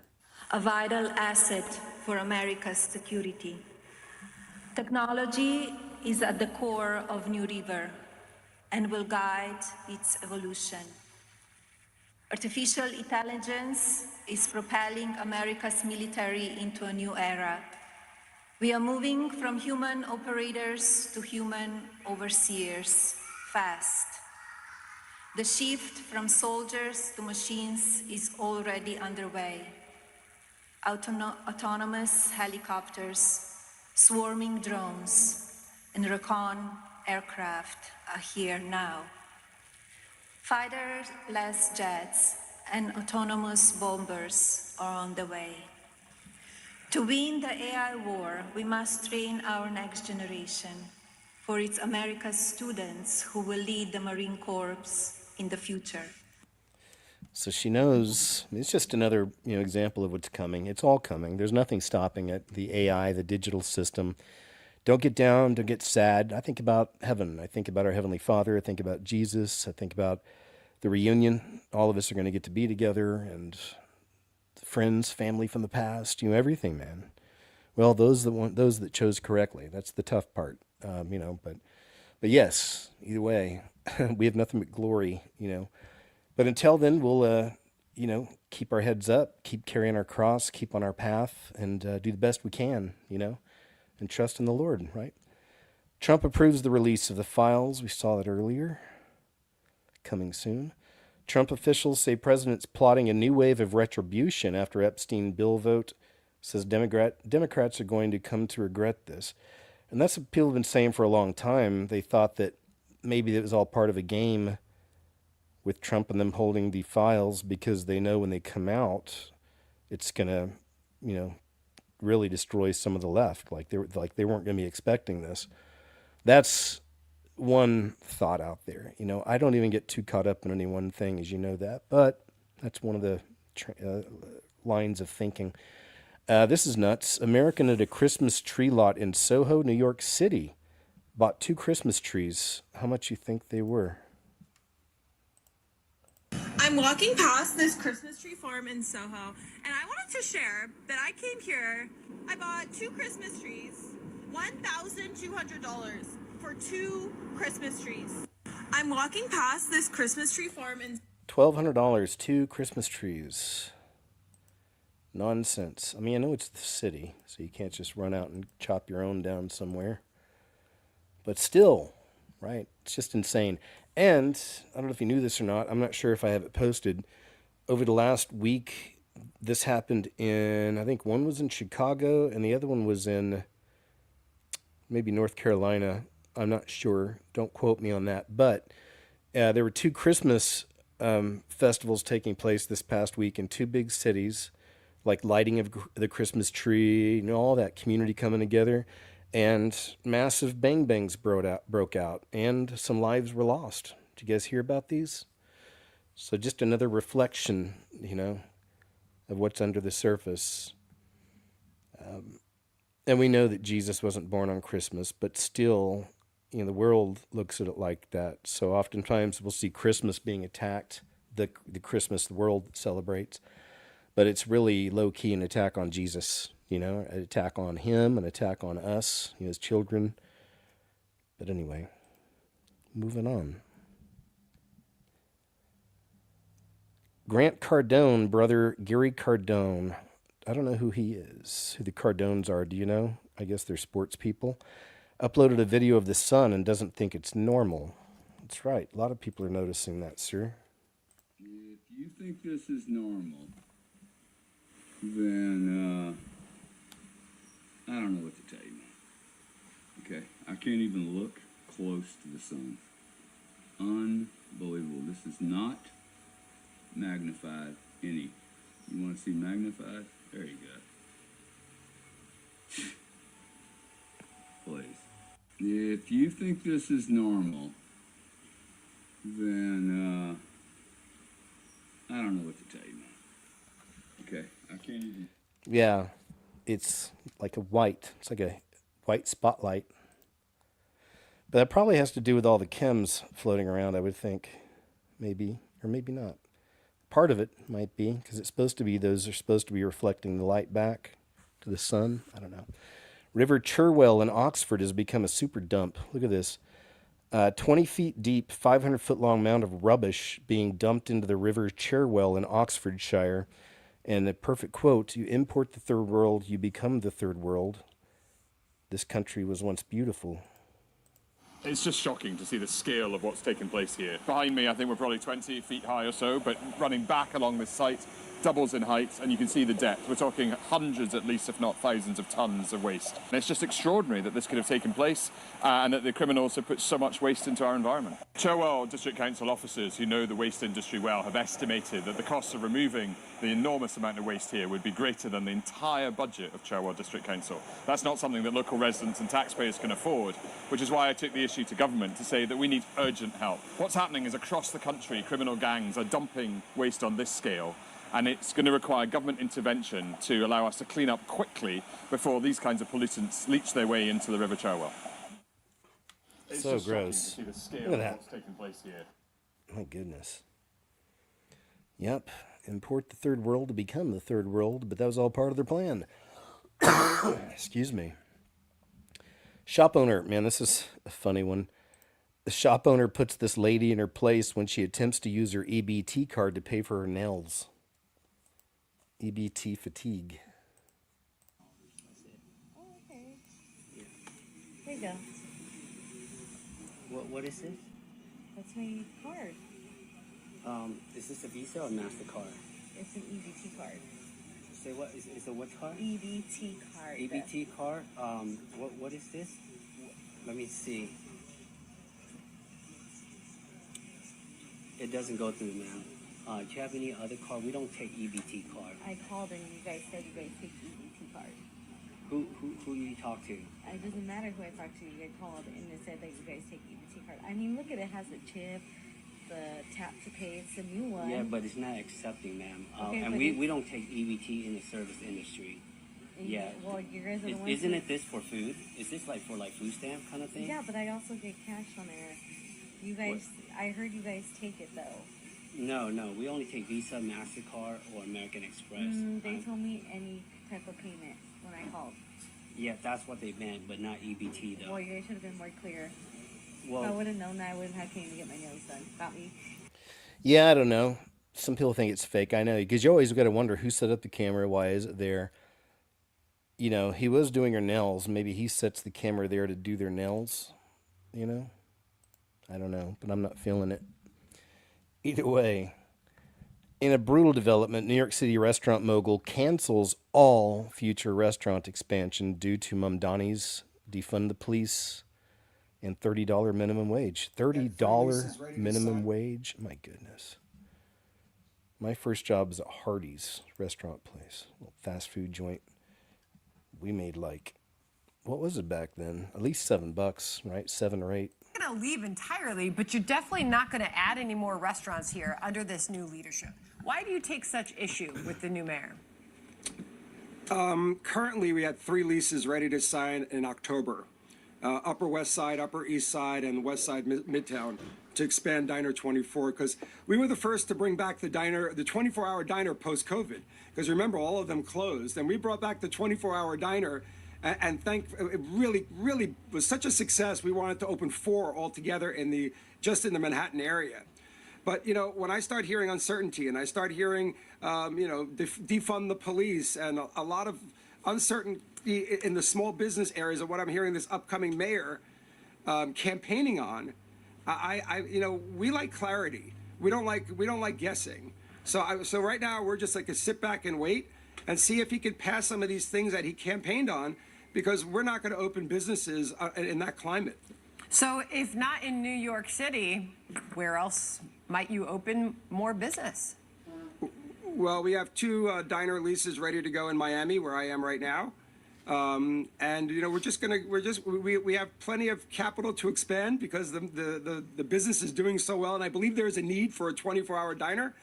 But when you get to that $20 price point, people don't, the politicians don't understand it because they never ran a lemonade stand. But when you raise minimum wage to $30, at that point, that $12 hamburger becomes $22. And it's not going to work when you're in the fast casual business where the average ticket is $15 to $24 a person. That's basically a nail in the coffin. You're out of business. And all I say to the mayor, upcoming mayor, is, and actually he's quite impressive for a 33-year-old, but he's never run a business. He's never run a small business. And to me, I think he needs to open the doors for dialogue or debate. Which ain't going to happen, sir. But we'll see how it all works out. But I think he's making a good move, don't you? Time to get out of town. And I love the old diner idea. It's like I was talking about earlier. Just make good, real ingredients, hamburgers, cut your own fries, whatever it is, just as natural as you can. Throw in a couple of your own special spices in there and all that, right? China is rolling out hundreds of Ubitech's new Walker S2 humanoid robots, marking the first mass delivery of industrial robots to major manufacturers for continuous factory and logistics work. I'm still going to China. Let me see. But look at this, man. This is like iRobot. I first saw that, this is totally iRobot. Look at that.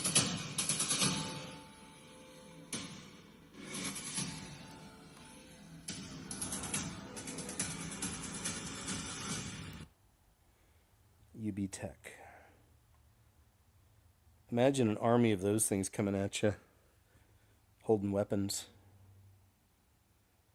pew-pews, or who knows, swords, chainsaws. Maybe they get creative. But that is this is what's coming for the world right here. This is it. They can have those things surrounding all the camps people are in that refuse to join the system.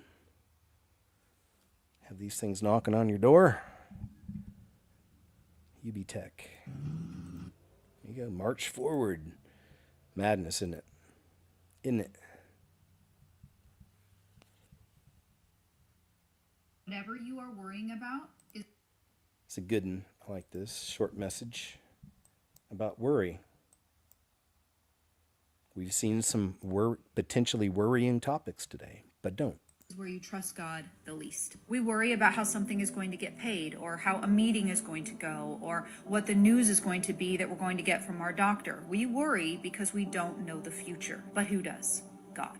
And he promises us to never leave us or forsake us. He also promises us that he's going to work everything out for our good, for those that love him, for those that trust him. God is the beginning and the end. He's already in the future. He already has your tomorrow handled. He knows and knew what your tomorrow will bring before you were even born. He doesn't want, nor does he expect us to have everything figured out. He just wants us to trust him. We start to get anxiety when things don't go our way.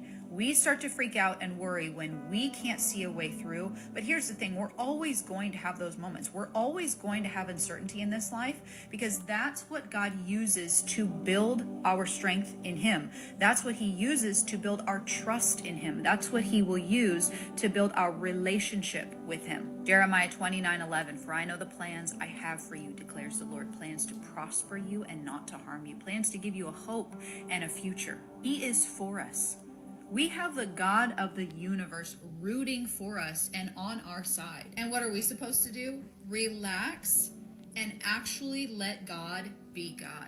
the creator of this entire universe, who knows you better than you know yourself, who knows literally how many hairs are on your head, who has already been in your tomorrow. He's already been in your tomorrow. He knows what you are going to do and think tomorrow. Let him be God. Trust him that he has got you. So surrender your finances to him. Surrender your health issues to him. Surrender your family issues to him. Whatever you are worrying about, whatever consumes your day in your head, whatever you are thinking about, worrying about, anxious about, give it to him. Let it go. Trust that he has got you. Trust him to work it out for your good, because that's what he promises us, and God never lies. And coming from somebody who used to be filled with more anxiety and stress than the average person, because I'm a perfectionist and I always had to be in control. I always had to be perfect, on time, worrying about everything. It feels wrong not to worry. It goes against our flesh to relinquish control. But what does he tell us, y'all? To deny our flesh. Walk in the peace that he is in control and we don't have to be. We don't have to worry about a single thing. We don't have to be anxious about a single thing. We don't have to worry about our tomorrow. We are commanded to not be anxious about anything, but just pray about everything. Take everything that you are worrying about, thinking about, stressing about, and give it to God. Take it to God and lay it at his feet and let go of it. We are his children. He already knows what's in your tomorrow, and he's got it. And you. When you start to worry, pray. When you start to feel anxious, stressed out, flipped out about something, whatever it is, start to pray. Talk to God about it and stop editing your prayers when you're talking to him, because he already knows how you feel. Be honest with him. Humble yourself before him and say, look, Lord, I'm freaking out about this thing. I'm scared about this thing. I'm worried about this thing, but I know that you tell me you're going to work everything out for my good if I trust you and love you. So that's what I'm going to do. I'm going to lay this at your feet. I'm going to surrender it to you, and I'm going to trust you that you've already got it handled. Be completely dependent upon God, because he delights in providing for you. He delights in providing for his children. We are supposed to go to him like children. He doesn't want us to have everything figured out. He doesn't expect us to have everything figured out. He knows that we won't ever have everything figured out. He just wants us to trust in him that he already has. Beautiful message. Perfect. Great reminder. Definitely. Don't be scared. Don't be running around scared out there all the time. Here's a couple interesting clips. Americans are living in sheds and tents because the cost of living is insane in 2025. Welcome to America, people. Interesting clips here. Let's check this out. Welcome to my new home in the woods. I just got my house set up. I have two jobs. And in those two jobs, I currently make more than my ex-husband and I made in the first 10 years of our marriage combined. And yet, I can't find a place to live. There's multiple issues at play here. I was living in a seasonal place that I had to move out of this week because it's like a summer cottage hotel place, and she needs to make money. And that place was $1,800 a month, and I still had to pay to put my stuff in storage. What does a girl do? I'm not going to quit my job right now, or jobs. No way. So I already had camping equipment from during the pandemic. Figured, why don't I attempt to romanticize this shit out of my life and make my home outside for the summer, because otherwise I'm just gonna cry. And I got pretty twinkle lights, so it shouldn't be too terrible. The issues are there's zero inventory, too many Airbnbs, sitting empty no less, people in big houses and only one person living there, people owning multiple houses and not living in any of them. The fact that I'm 52 and single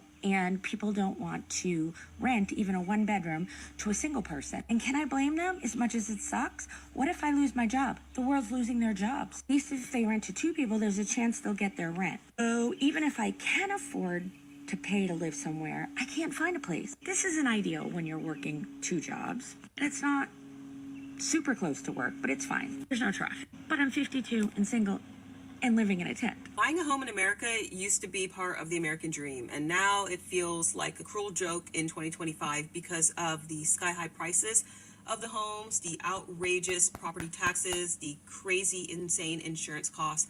And it's like, who's even in the market for all of this anymore? A lot of people wonder what it's like living in a canvas tent. So let me show you. We cook just like regular people, just in a little toaster oven or microwave or skillet or a crock pot. We have electricity just like everybody else too, but we use jackeries instead of a power company. We have heat in the winter, we have fans and AC in the summer. And I bet you're wondering about a bathroom. Yes, we have a bathroom, outside composting toilet, and outdoor shower. It is absolutely amazing. We get our water hauled in for super cheap, 2 cents a gallon. We even built this fence right here to block the wind against our canvas tent. We do pretty much the same things everybody else does, just a little bit different. We're a family of 8 living in a tent in a 24-foot camper by choice. You ever been so broke that you started budgeting out toilet paper squares? Gave up the house, gave up the bills, gave up the fake idea of stability that was really just a paycheck to paycheck and panic attack. We work 70 hours a week to live a life that we can't even enjoy. So now we're doing it different. Hi, just wanted to give you another update. I'm here at my campsite right here. I did find me a heater, which it's right here for my tent. Now I got to figure out how to get some propane for it, but at least it's a step in the right direction. So far, all the resources have helped me find houses. Still, there's nothing out there.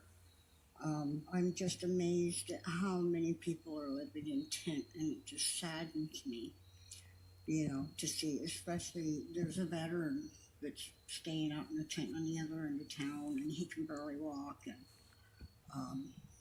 so it's not just me, I know that. But I just wanted to give an update. I'm really tired, wore out. My health isn't the greatest, and well, that's it for right now. Putting another tarp over this because it was really cold last night, so we need some more cover from the wind. Got this here. We're finding the corners. We're gonna put it around this. Got this rope here. Tested this tree. Cause this pillar wasn't in there. We see the multiple holes. There might be like a rock in there or something. I'm going to stop there. I just want to play a few of those. But I see all this as it's just, elements of humanity, whether they realize what's coming or not, are moving towards the way they're going to have to live in that final 7 years. It's coming close if they don't want to be a part of that system. And there you go. So we're seeing a lot of people doing this. Started probably 10 years ago, van life started becoming a big thing. And then it was bushcrafting, people going out in the woods and just building homes with a few tools, things like that. So I see that as part of the process for humanity, moving into times we're moving into now. The way I see it. People spontaneously erupt in praise to the Lord, singing worship songs on the streets of New York City, which is nice to see. It's a short clip.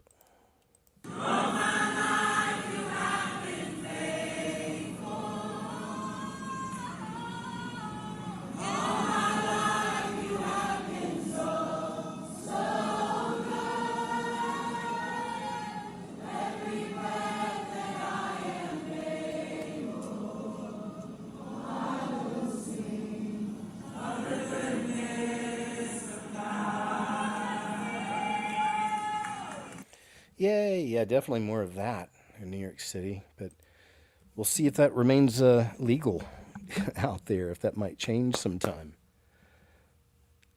Chicago's waking up to the real public enemy number one, and it isn't Kristi Noem, it says, it's Barack Obama. We can erect his big, That big cube of Saturn right there in the side. not so beautiful library.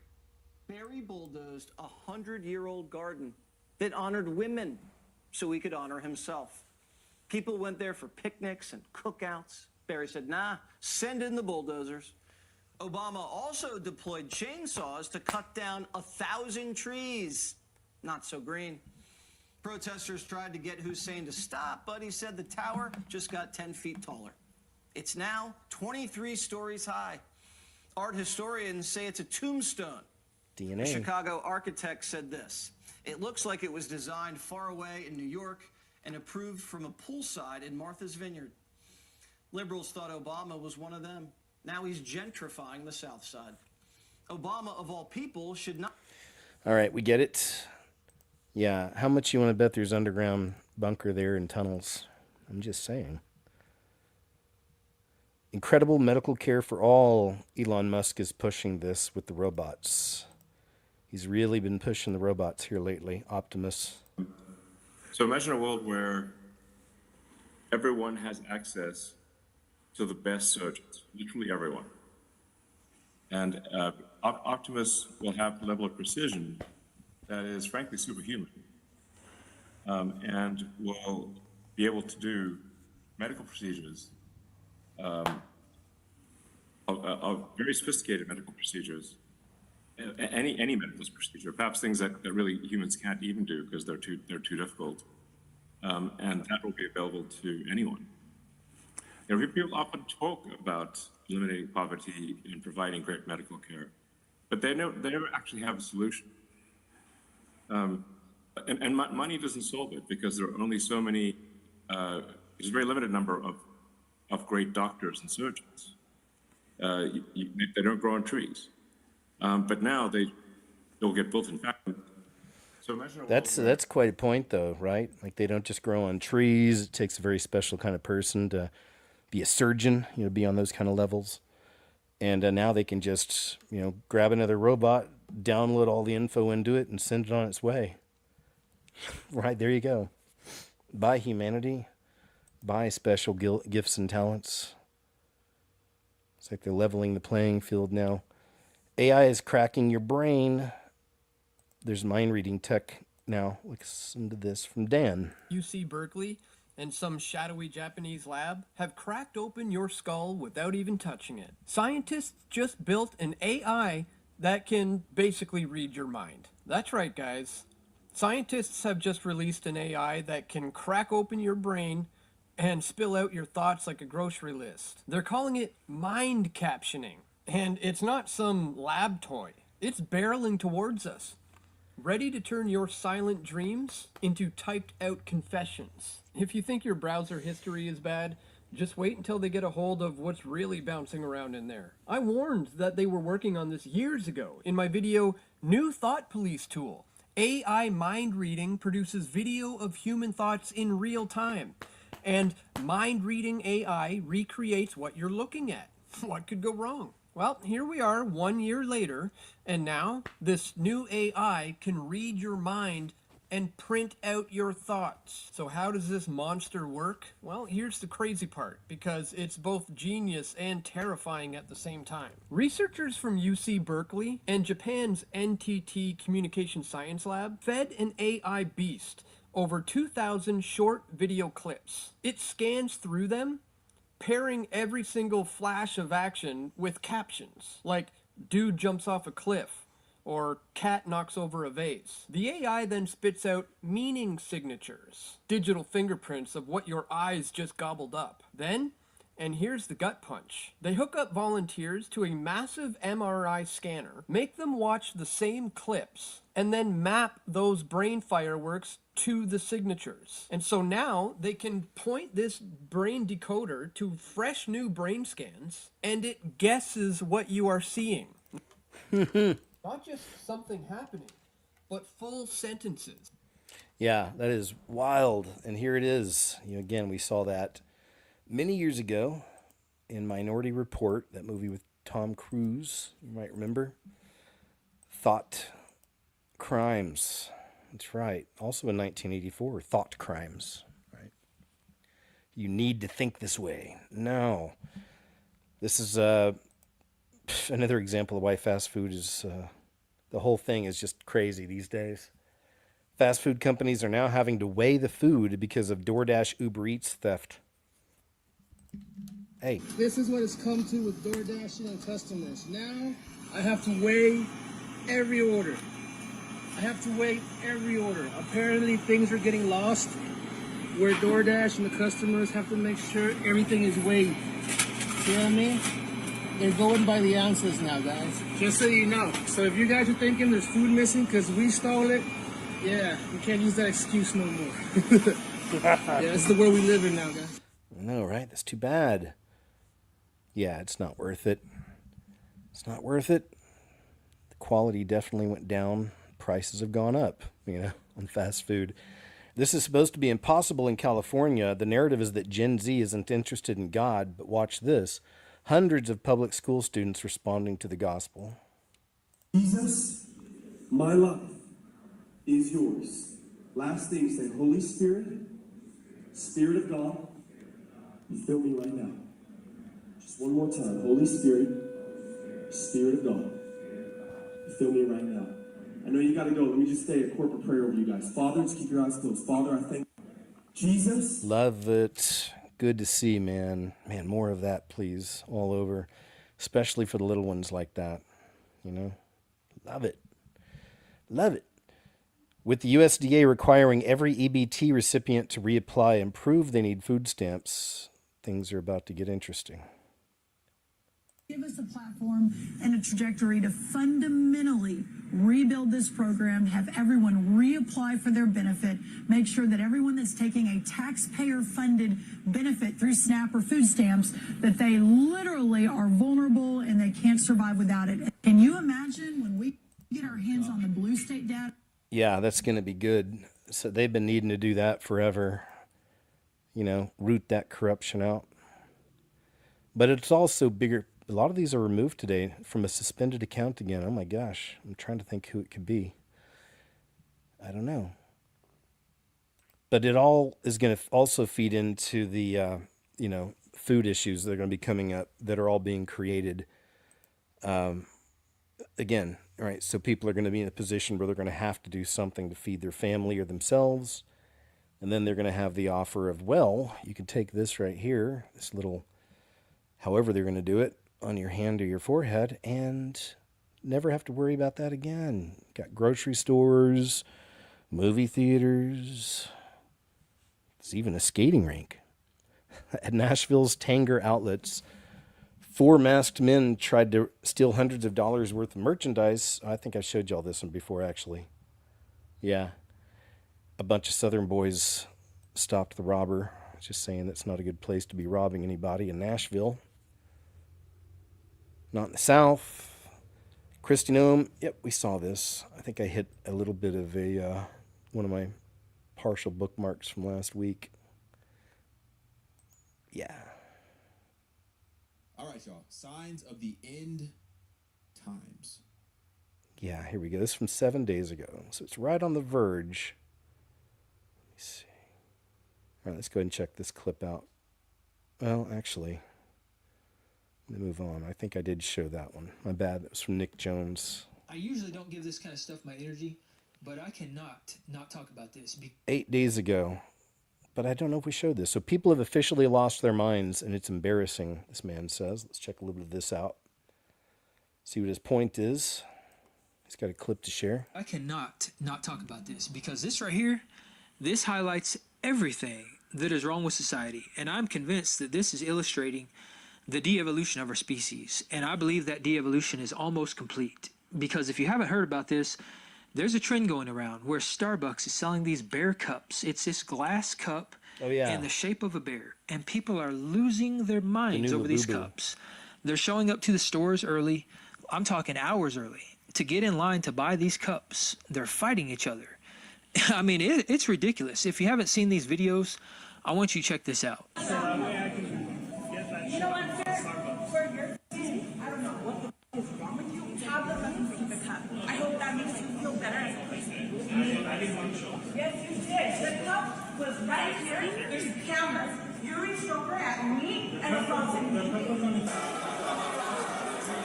People are getting crazy. Please leave a path to get to the register. Be honest, how many of you told your boss you were sick today so you could go stand in line at 3:45 a.m. to try to get a Starbucks bear cup? Did I wake up at 3 a.m. to go buy a teddy bear cup from Starbucks when I don't even drink coffee? Yes, I did. There's only one on the shelf. There's supposed to be 2. Did you guys buy them early? 2? I only have the one out. He caught them on the camera that you guys bought. Yeah, you guys were checking them out earlier. To all the dudes in my DMs, I will go on a date with you if you get me one bear cup. Let's take a look at this video of the line at the River Park location this morning. It was taken by one of our producers who attempted to get the bear-shaped cup. Now, he was there at 4:30 this morning, and there was already a line with people waiting to get one. First one in line, baby. Look at this. Bear cup, limited drop. Got the Hello Kitty ones too. Whole bag full. I told y'all, you snooze, you lose. These are gone in 5 minutes, and guess who's got them all? That was on Sora, so I'm not sure about that one. And that's crazy. You guys have to wait in line just like the rest of us. That's Masonic bad, man. It's part of our culture. They don't realize it. Including employees, whoever's the manager, you guys are going to stop this because you know this is wrong. We are going to report this, all of you guys. That's right. This is not right. This is not right. She got like 5 of them, all the bear. Yeah. Go ahead. Says you were not here. Oh, all right, Karen. We saw you all on right. the photos. That's fine. On the photos, bring up the photos. I was on the opposite side. I was on the entrance, and they were on the exit. You're escalating the situation. I'm not. I'm in line, just like everybody else. Everybody else was in line out there. I was in line the same way. At 7:15, I was in line. Standing I'm showing you the message that I was here at 5:20. You were in your car. You were not standing I came in out of the line. car at 5:30. Okay, we're not going to serve you, unfortunately. Well, you have to. No, I don't. I can ask you to leave. I'm going to ask you to leave because you're causing. This is Starbucks. This absolutely blows my mind. And I'm sitting there wondering, like, how in the world did we get here? And I'm not talking about, actually, I'm talking about how did we get here? And you know what it is when this stuff happens? It's an example of idol worship. That's we see it over and over again. They did it with Labubu. They did it with, what is that stuff called? The Saudi Arabian chocolate bar. I can't remember what it is.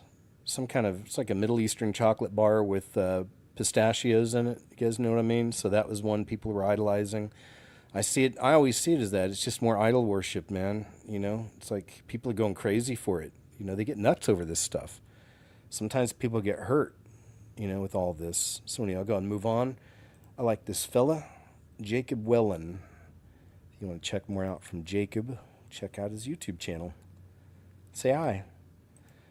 New AI app promises to bring back the dead people.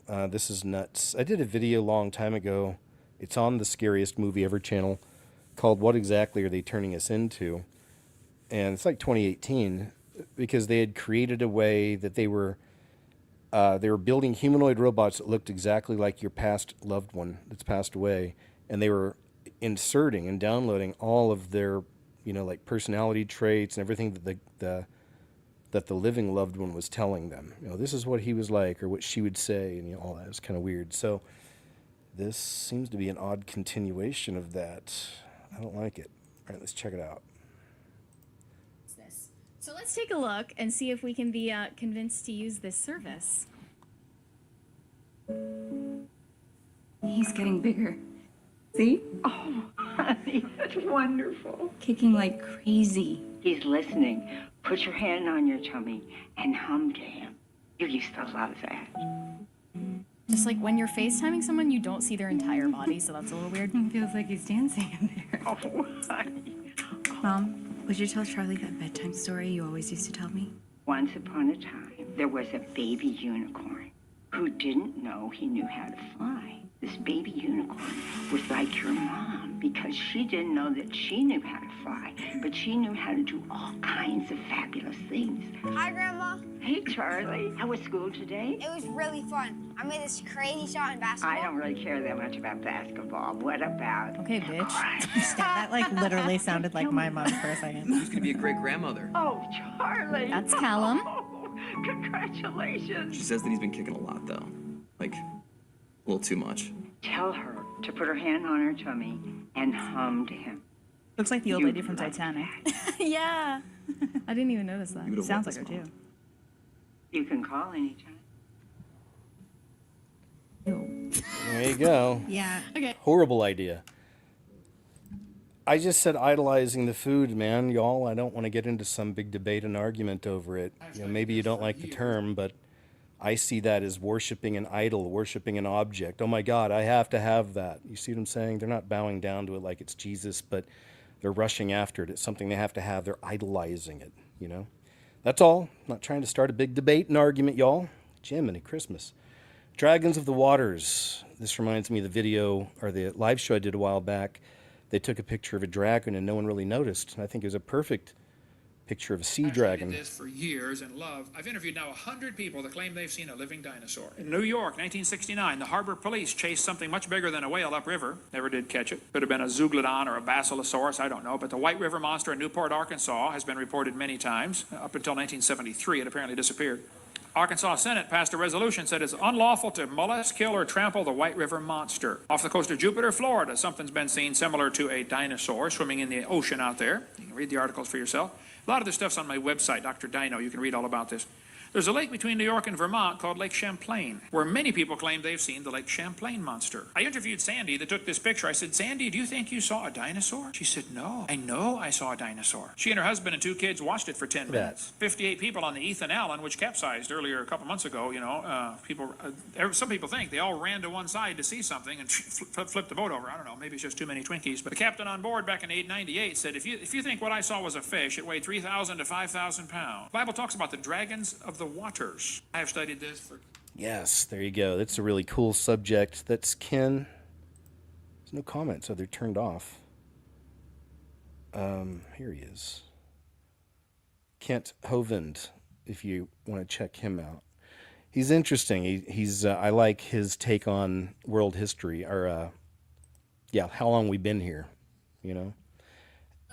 AI-generated Walk My Walk by Breaking Rust, topping the charts. There's another one. This is crazy. It really is in the charts. And this is a new AI artist, an AI country music singer. And check this out. It's totally fabricated here.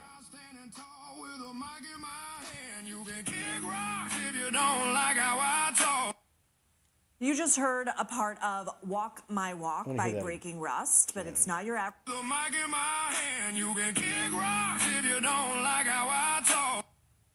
You just heard a part of Walk My Walk by Breaking Rust, but it's not your average country song. Both the music and the artist were generated by artificial intelligence. On Spotify, Walk My Walk has been streamed roughly 4 million times and more than 11 million times on YouTube Music.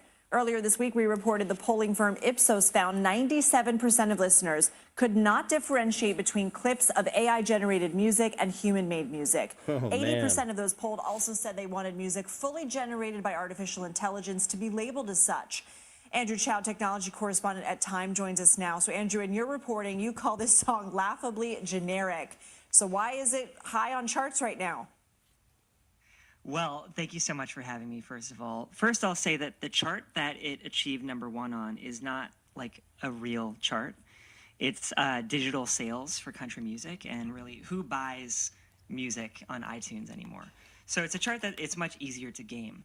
However, because of the controversy that it's provoked, and anything that is related to AI right now is very controversial, it's created this flywheel effect where it's getting in headlines, it's getting on programs like this, more people are hearing about it, it's going more viral on TikTok, and so it is very, very viral right now. It's also, honestly, quite pleasant, if bland, and some people just want to hear, something bland and pleasant while they're scrolling on their social media feeds. Is it concerning that... I mean, that's, again, look how sloppy this is, because think of all the people that have God-given gifts and talents that can sing and play music and all that. And does it even matter anymore? Like right now seems okay for the most part, but I mean, in the future, in the near future, I mean, it's even going to matter? Now everything will be programmed. You get a creative programmer to put something together and there you go. And it seems that there's people who actually enjoy it already. So I don't like it. It's not good. It's not good for people who have real gifts and talents out there, who put the work in and slave away at all these jobs they have to, in the beginning before they can finally hit their stride and all that. Science or nightmare, 4,000 satellites with giant mirrors will be launched, which could destroy the view of the night sky forever. It's from November 15th. A company called Reflect Orbital has an ambitious idea to send thousands of satellites to shine sunlight on Earth. I don't like it. Again, playing God, right? It's like playing Creator. But scientists are worried about it. The goal of the company is to help solar plants to produce electricity even when the sun is not out. For sure, this might sound incredible, but scientists and astronomers around the world are worried about the consequences. So let's find out what astronomers and scientists mean. All right. They say, unlike normal satellites, which sometimes reflect sunlight accidentally, reflect orbital's mirrors are designed to be extremely bright. They could look almost as bright as the sun through telescopes. And as the satellites move across the sky, they would create flashes brighter than the full moon, interfering with stargazing for scientists and amateur astronomers, photography from telescopes, wildlife that is active at night, and human sleep cycles and natural circadian rhythms. All that's bad. I don't like it. But there we go. More and more in this world, you got these people trying to play God, right? In so many different ways. The China model is here, a chilling look inside Shanghai's AI-powered surveillance urban brain system. This is the blueprint for the social credit grid spreading across China and soon the West. Yep. Just say yep. Check this out. Sheng Dan co-developed the system. It took less than a year to get the first version up and running. Now she can monitor every resident from this office.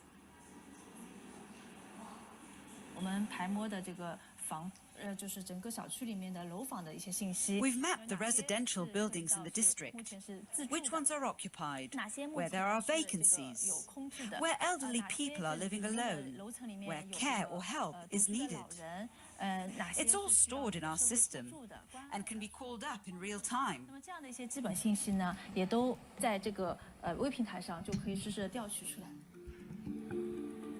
Even those who do not dispose of their trash properly are recorded. Residents who aren't following the rules are captured on camera from 3 different angles.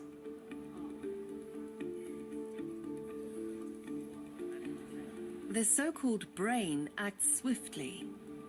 Whether it's an illegally parked car or unsolicited advertising, offences can be handled by patrol officers who are connected to the control center via a mobile app.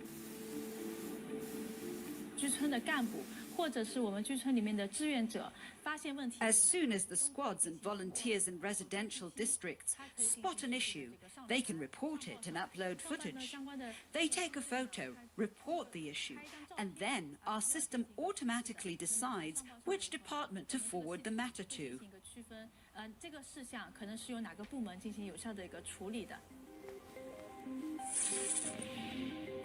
The brain in Shanghai's Pudong district is just one component to the overarching surveillance plan the Chinese government is pushing across the country. The goal is to have complete coverage in all major public places, such as train stations, street intersections, and parks. And this is what we talk about. We talk about how everything will be connected. You know, this is a great example of what it's going to look like and how they'll do it. But this is your digital, prison grid. And AI Project Stargate is a massive example of that. Spreading this kind of stuff.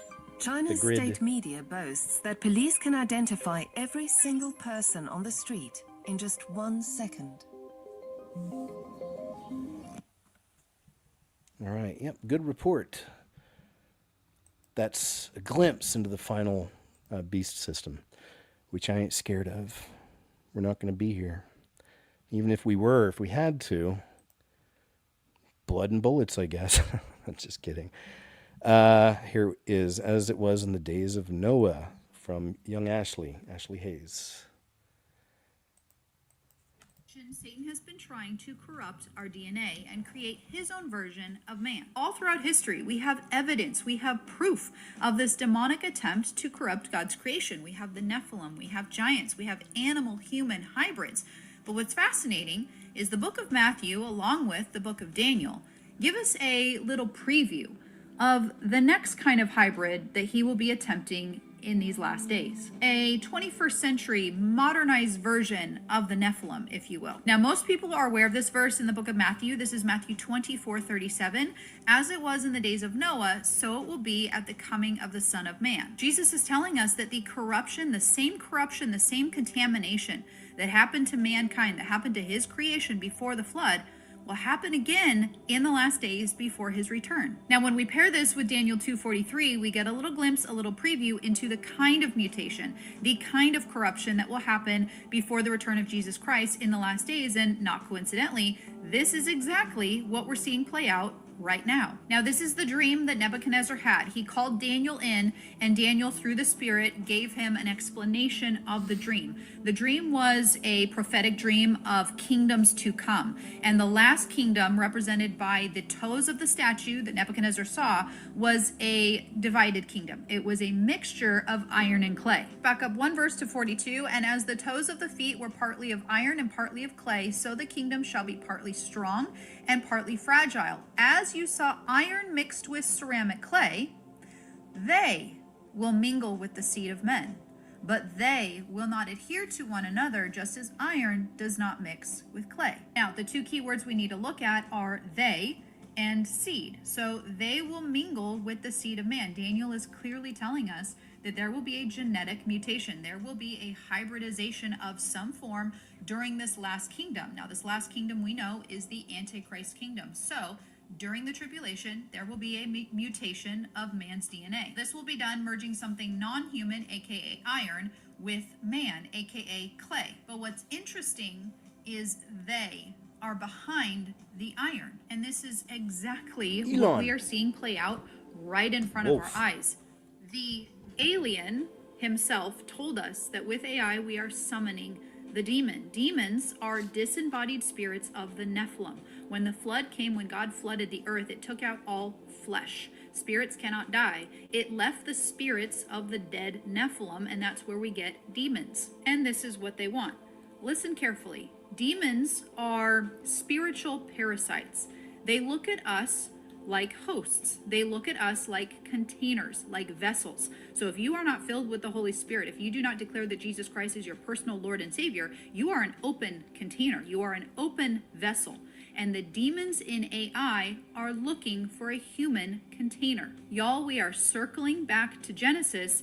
They are just using technology this time to do it. Now, the line between human and machine is already getting blurred, and it's scary how many people are going for it. I'm not going to obviously say any of these words out loud, but this is the kind of technology that has been in play for a very long time. It is, again, blurring that line between God's creation and what's made in a lab. And unfortunately, I believe a lot of people would go for this. Let's say they come out with a little something made of human cells. It's a little chip, but it's made with human cells, and it cures your eyesight or cures your Parkinson's or cures your dementia, or people are going to go for it because, oh, it's just, what's the big deal? It's made with human cells. And unfortunately, I see it all over the internet that this is going to be, extremely advantageous to the population because it's going to heal people. It's going to eliminate disabilities. It's going to do things like this.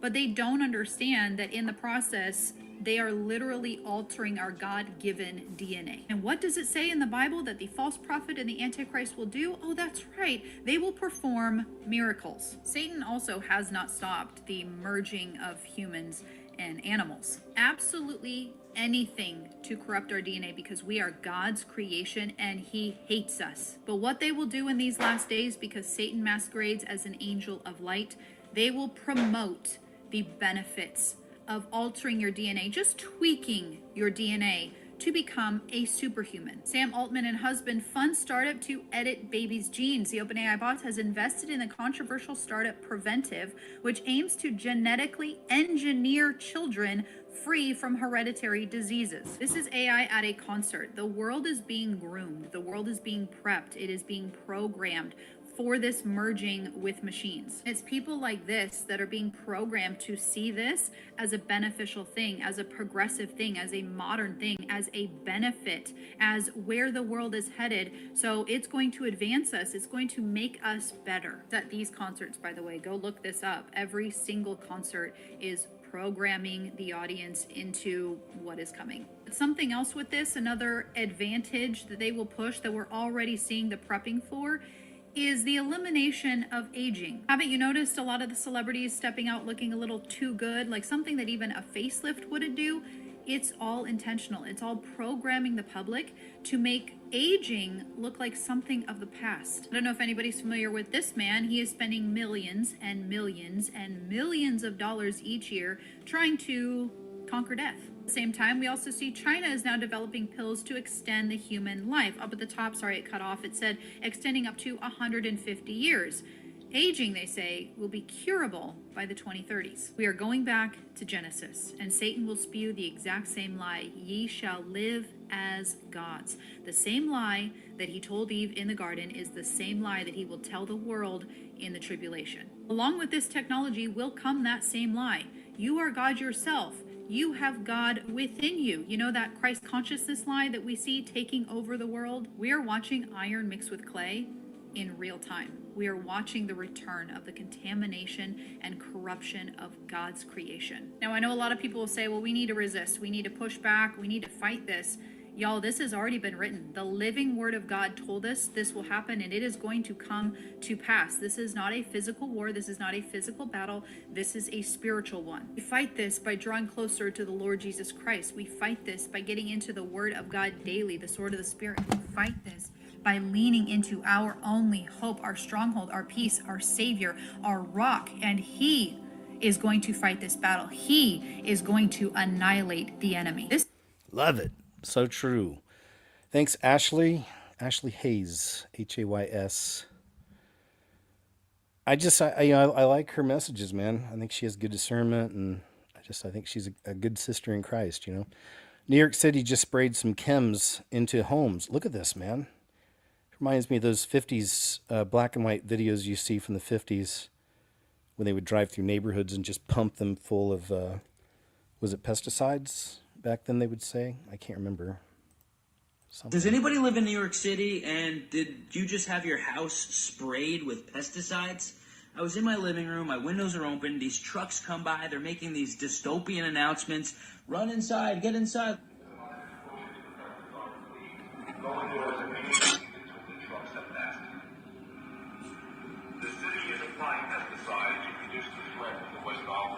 Right. Exposure to the pesticide, please. Go indoors immediately until the trucks have passed. The city is applying pesticides to reduce the threat of the West Nile virus. This is a creepy. Exposure to pesticide, please. Go indoors. Look at this. Look at that. What the f***? It's going right on my window. And it's the deal is that as degenerate and corrupt as New York City is, do you really trust them to be telling you the truth anyway of what they're spraying on you? Look at this. It's not good. What the f***?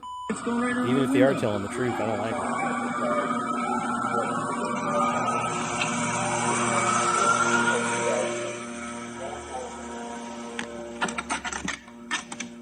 Well, should have told me.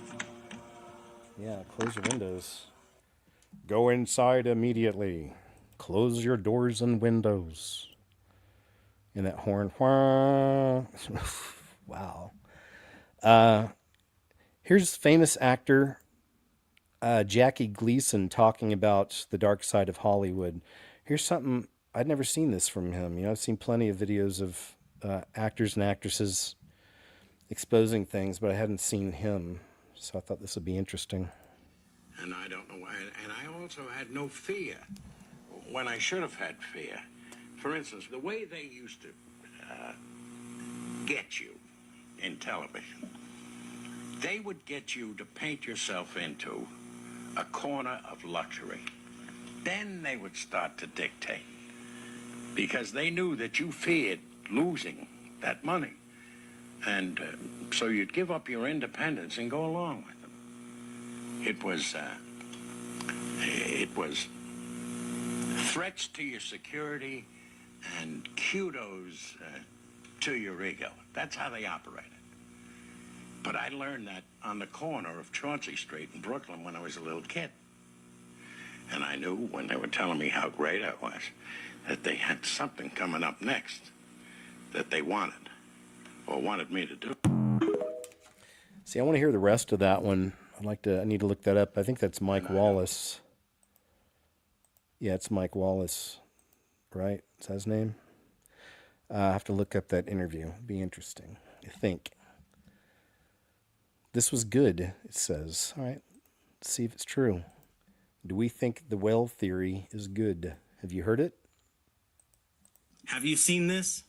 I learned a fact the other day that blew my mind. Do you know how most most whales die, they drowned. They spend their entire life living in and swimming in a world that eventually kills them. You know why that is? Whales are mammals. Most mammals walk on the face of the earth, but the whales live in a world that they are not of. So while other fish can swim around for their entire life with gills breathing in the water, the whale has to come up out of the water to live. There's a life source that is not in the world that he lives in, that he needs access to. This is going to go over some of your heads, but I'm going to just say it and be obedient to what God is telling me to say. You are in this world, but you are not of this world. In this life, you need God. There's no other way around it. You need God. You need to pray. You need to worship. You need to seek his face. You need to read your word. Because in this life, if you don't learn how to come up for air, you will drown. Have you seen? It's a good one, I say. All right, we'll agree on that. It was a good one. Shocking state of the River Cherwell. Here's another guy out there in Oxford. Oxford. All right, let's check it out. That is the River Cherwell. And this is a load of rubbish. It's believed to be the work of an organised crime group, taking payment, collecting waste, and dumping it here out of sight. Despite this being discovered by the local community over 2 months ago, barely anyone knows it even exists. It's over 60 metres long, 15 metres wide, and 10 metres high. With wind and rain, it's going to be washing straight into our river. Our rivers are not dumping grounds. This waste can't just sit here for years, polluting and poisoning our waterways. We are calling on the authorities to clear up this waste as soon as possible before this whole massive pile ends up in the river. And we would also like to let the government know that in their upcoming budget, the Environmental Agency needs proper funding in order to investigate and prosecute so that these incidents don't happen again. Man, that is just terrible. Terrible what they've done to that country, man. Thousands protest crime and corruption in Mexico City as Gen Z protesters gain momentum. So we're seeing this. Didn't this happen, or was it Argentina? I can't remember now. But they called it another Gen Z protest. So Mexican President Claudia Sheinbaum accused right-wing parties of trying to infiltrate the Gen Z movement and using bots on social media to try to increase attendance. But apparently she's another one of the kind of loony lefters, and that's how it happened with the last uprising. And Gen Z is saying no. It's pretty crazy to see. Thousands out there. I'll be watching that. Let's see what comes of it. Look at these guys. There you go. I don't know much about Sheinbaum, but I don't think she's very well received. This is so profound. The chosen ones were sent into families that never understood them, didn't honor them, didn't deserve them. They were born to mothers who were broken, cold fathers, siblings who were bullies, uncles who crossed lines, aunts who whispered lies, cousins who joined in the mockery. And worse, they had flying monkeys, family members who enabled the abusers, gaslit, triangulated, and kept the cycle spinning. But what happens when your elders are the very source of your trauma? The chosen ones didn't just survive pain, they were assigned pain. They were placed in toxic environments so they could break the chains and rebuild the bloodline from the inside out. That's why they were always the black sheep, the scapegoat, the one everyone blamed but secretly feared because their light revealed the truth, because they were afraid of your spiritual fire, because you were the only one who could see through their fakeness and their bullshit. This is... I don't know if any of y'all can relate to that one. This is a Joe Rogan. Oh, yeah, this is a fact we've heard before, but so you may remember this information, but I thought it was cool to kind of think about it and rehash it. Did you know cats are the only mammals with slit-shaped pupils? Not lions, not tigers, not even panthers, just house cats. Think about that. Every other big cat in the feline family has round pupils just like us. But cats, their eyes look like vertical slits, like a soft diamond, almost reptilian. And here's where it gets strange. Reptiles like snakes also have those pupils. Cats even hiss like snakes. Coincidence? Some researchers have speculated that ancient civilizations, like the Egyptians, may have genetically altered cats. They were sacred animals, worshipped like gods. What if they were more than pets? My mom once said, if you want to keep gators off your land, get an outdoor cat. Apparently gators fear them. Why? Nobody really knows. But for thousands of years, cats have been tied to myths, omens, even the occult. They just appeared in our history, fully formed, domesticated. No one really knows where they came from. So here's the question. Were cats made, or did they come from somewhere else? It's a good one, isn't it? I like that one. Makes you wonder. It's true. The eyes on the hiss. It's like, okay. This story comes out of Minnesota. Yeah, this is a sad one. And another example, I've been showing some of these crimes week to week where it's just straight evil, you know? So this is a young lady here, Amber Check, was taken out by a coworker who simply didn't like her. And that's what the police said even. You know, they asked me, he said, I just didn't like her. Never liked her. And I think there's a picture of him here. Yeah, this guy. I just didn't like her. The way he took her out was with a sledgehammer, okay? Multiple times with a sledgehammer on the head. That's like out of a horror movie. Why? Because he didn't like her. So that man's got some demons on him. Here's some of this stuff about Ariana and... Press for her. Something's bothering her. She's gonna fix something. I know. To me, this is handler type. This is handler type move, and also it's kind of a dominance thing too, isn't it? You know. Something's bothering her. She's gonna fix something. I know. Sorry. She's getting the fixing itch that Cynthia Erivo gets. It's not there. Oh, thank you. Yeah, because the thing is... Biggest pinch me moment for each of you on the set. Was it the day you arrived on the set or some special moment that happened during the filming of this for each of you? What was the biggest pinch me? Even through this press So there's another one. So great. That joy he wanted to infuse in every frame. What a creep. Here is the film with all the tears. That's funny. Yeah, that's creepy. She's a very scary person. Just has a weird vibe, doesn't she? A scary vibe. They're not human. Watch government officials break silence on non-human life. I thought I'd saved this somewhere else. This is from the Age of Disclosure, which is coming up. So I'm actually going to save this because some of this will be putting in a video. Pope Leo to share Jubilee lunch with trans activists. So there we have it. He's so conservative, right? These kids are idiots. Don't even know how to read or count. Teachers are quitting and parents are trash. This is the title from Anton Daniels. But there's some pretty wild stories here. Check this one out. Substitute teacher, I'm going to let you know this now. Your kids are cooked, brother. Cooked. I was substituting for this ELA teacher. If you don't know what that is, that means English Language Arts. I was subbing for this English class, 8th grade English class. I kid you not, she gave them the most easiest assignment ever. And the assignment was basically, I did that 2 minutes. 2 minutes, read the story, answer, because the answers are in the story. Bro, I kid you not, these students, they talking about some, oh, I don't want to read all that. Oh, this is too hard. Too hard? Bro, it didn't take me that long to read through it, at least skim through it to find the answers. That's what our teacher used to always tell us. If you don't know the answers, skim through it and look for the answers. Bro, they asking me, what is this? What is that? They can't even stay off their phone for a few seconds.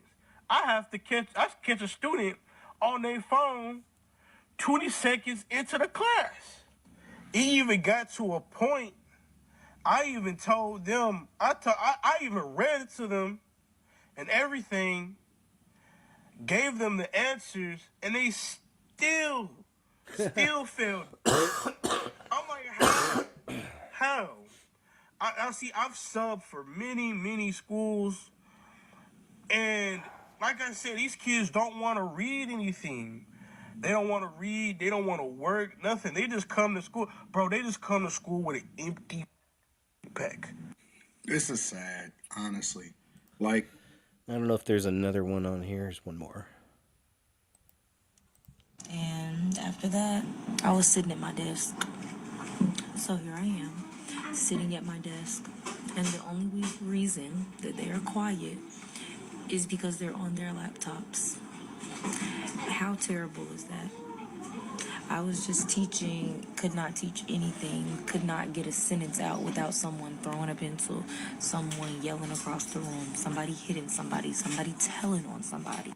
But I say, okay, I can't yell. I literally can't yell. Get on your laptop. Now they're all quiet.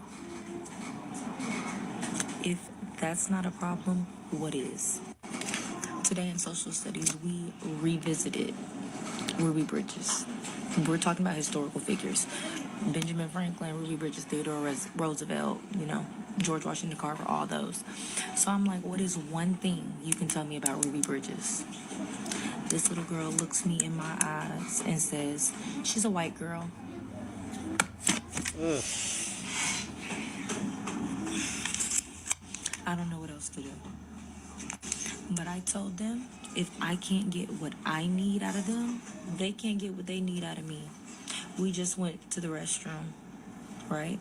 Before we came back in the classroom. It's 12:32. So we went to the restroom at like 12:10.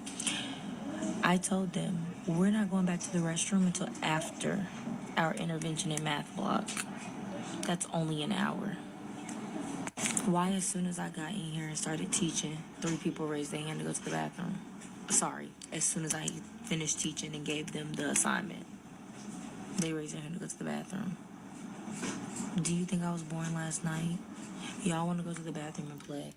All right, I'll go and stop there. I just want to play a few of those clips, but yeah, we'll do a live show soon because I've been collecting some videos on Generation Beta, which is I think the oldest is 15 years old, but it's pretty interesting what's happening with them too. So sad. I can only imagine what it's like being a child and being raised in this digital world like this and having phones and all the screens when you're little. It's like, wow, right? Beekeeper loses livelihood after neighbor has 20 beehives removed. Man, freaking neighbors, nosy neighbors. Citrus County beekeeper says someone took 20 active beehives from his property months ago, and he has not been able to get them back. I-Team investigator Adam Ulster is listening to his story tonight as he fights to get his bees back. And Adam learned that the beekeeper has not only lost his main source of income, but the loss of those hives also impacting the environment. I had my first beehive when I was 10 years old. Beekeeping is not just a hobby for 84-year-old Richard Marquette. 84 years old, it takes a little bit more to get into your suit than it did when I was 24. It's a way of life. Got my hive tool, got my smoker, ready to go work bees. Over the years, he's tended thousands of hives. This is a working hive right here. And harvested honey produced by millions of bees. Here I am, bees. I want to work the beehive and see what's going on. But this is his last remaining working hive, at least the only one whose whereabouts he can pinpoint. Over the next few months, between 50 and 100,000 bees will collect nectar from nearby plants and flowers. Actually, I'll stop there. It looks like he got it back. Stephanie Torres, hi, good to see you, thank you, says he got him back, so good. His ability to earn a living was compromised, yeah. All right, well, good. We'll just move on from that. You know, every single time you scroll on one of these Christian videos, God might be trying to use you today.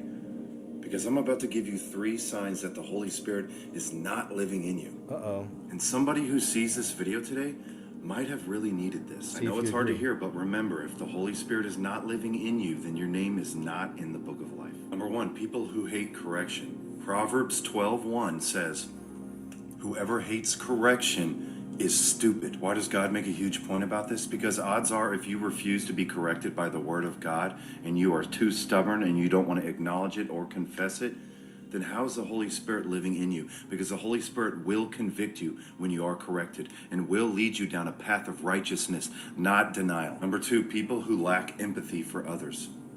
People who look at somebody in need and say, well, good luck. At least I'm good. John 3:17 says, if you see one of your brothers and sisters in need and you feel no pity for them, then how could God be in you? And number three, probably the most important, people who don't forgive others. The entire message of the gospel is forgiveness. Jesus was in excruciating pain. He got nailed to that cross. He looked down and what did he say? He said, Father, forgive them for they know not what they're doing. Don't you think we're called to live our life like that? Unforgiveness is holding grudges in your heart. It's taking revenge. It's looking at somebody and saying, I forgive you, then walking away and wishing them harm and failure. If you think that somebody in your life doesn't deserve forgiveness, you got to remember you don't deserve it either. I think that's a good message, right? What do you think? It's a good message. Off the top of my head, Pennsylvania, USA, after an unusual fog, that weird fog again, right? Snow fell that looked more like styrofoam than the normal snowflakes we know. This says it's called soft hail, a common type of wintry precipitation. All right, you decide. Maybe it is. Chicago Public Schools spent over $7 million on luxury trips for staff while claiming a $700 million budget shortfall, including travel to Egypt, Finland, Hawaii, and even safaris. Wonderful. That's Chicago Public Schools. They just had a horrible attack out there, too. I might have that one up today. It's a mother. It was a pregnant lady with her children, got attacked by, it looked like about a bunch of elementary school children, and there was like 8 of them. And all of them attacked this mother and her little ones, her children. Parents arrested for WhatsApp complaints about their daughter's school win a $20,000 damage from the police. Let's check this out. When 6 police officers gathered outside their home in Boreham Wood last January, Rosalind Levine and Maxie Allen feared they'd come bearing terrible news, a frightening moment they shared with this programme. Honestly, my first thought was that my daughter was dead and that they'd come to tell me. I couldn't think of any other reason why there would be 6 officers at my door. Instead, they'd come to arrest them due to complaints the couple had made on social media surrounding her primary school. They were in police custody for hours and questioned on suspicion of harassment and malicious communications. 5 weeks later, the case was dropped, and they've now been awarded £20,000 in damages by Hertfordshire Police. They said to us that this was a much higher settlement than you would normally expect to get in an unlawful arrest case. It wasn't about the money for us, it was about the liability. The police are not a tool to be used to silence people who you don't like, which is what we think happened here. The police admitted they were wrong to arrest them. The families say they hope similar mistakes aren't repeated. I know. Well, good. I'm glad to see them get a payout. That's some hope. See what happens. But they've, put this into law, this hate speech stuff out there. So it's going to be hard, I would imagine, to fight against it for now. Plus, most people don't have the money to deal with all this and the time, and it's just crazy, right? So you pray for people, and in this beast system, we try to keep our head down. Not get too involved in all the drama as much as we can. The devil needs AI so he can have full control to replicate humans, this gentleman says. Period. And it's not a person. See, the devil needs AI, or he wants AI, because using us, a person can get saved or change their mind or whatever. But if he can go digital with it, he has full control, and he can replicate human beings without ever being turned down or turned on. My gosh. And so the text messages, the emails, the, chat GPT, when you're talking to demons. You're using demons. You're using digital means. God began to show me how the disembodied spirits had knowledge of EMF, electromagnetic frequencies, and so they have knowledge of the light spectrum where all electronics and digital and frequencies exist. They all exist on a spectrum where we got, low wave radio. Good report, sir. Thank you. I've seen other clips from him. I don't know his name. I don't know if any of you do. Just let us know, perhaps. Black Mirror comes to life again. I think we saw this earlier. Yeah, Baby Charlie. We saw that on Pop Culture channel on YouTube, where you can recreate your past loved ones, have them on your phone as a little AI character. I mean, that's total Black Mirror. It's crazy. What a fulsome numismatist is saying about the penny's value after discontinuation. So they've taken the penny out, right? They're stopped making pennies. Change, it's done, obsolete. U.S. Treasurer struck the final 1-cent piece this week, ending a 232-year run. So with the penny now officially out of production, some are wondering if they should hold on to them or just cash them in. Your reporter Connor McGill throws his 2 cents in. I got my bag of pennies here. Let's see how much they're worth. And if anyone knows what to look for, it's Logan Sutton with Folsom Coin and Currency. 1858 Flying Eagle cent. He turned a childhood hobby into a career. 5,000 pennies, and I started collecting, and I just kind of ran with it. But now that the penny will no longer be produced, I asked if its value will shoot up. Most pennies, I believe, are going to stay right around where they are currently, not be worth a whole heck of a lot as far as that's concerned. But I know that there's also going to be collectors that are going to come out from this because they're going to realize that these aren't going to be around. They're going to get some interest in it, so it's going to drum up some business for us because there's going to be some people that are going to say, hey, well, that's pretty cool. I'd like to collect that. And part of the reason they're going away is the cost. The U.S. Mint says it cost 3.69 cents to make just one penny. A nickel, 13.78 cents. A dime cost 5.76 cents to produce. And a quarter, 14.68 cents. Out of my bag, the oldest penny I found was from 1970. It's worth not as much as I anticipated. It's just worth a few pennies as far as that is for the copper value at the end of the day, but not a ton of people collect these at this point in time. But for some people, the value isn't the number. It's the nostalgia.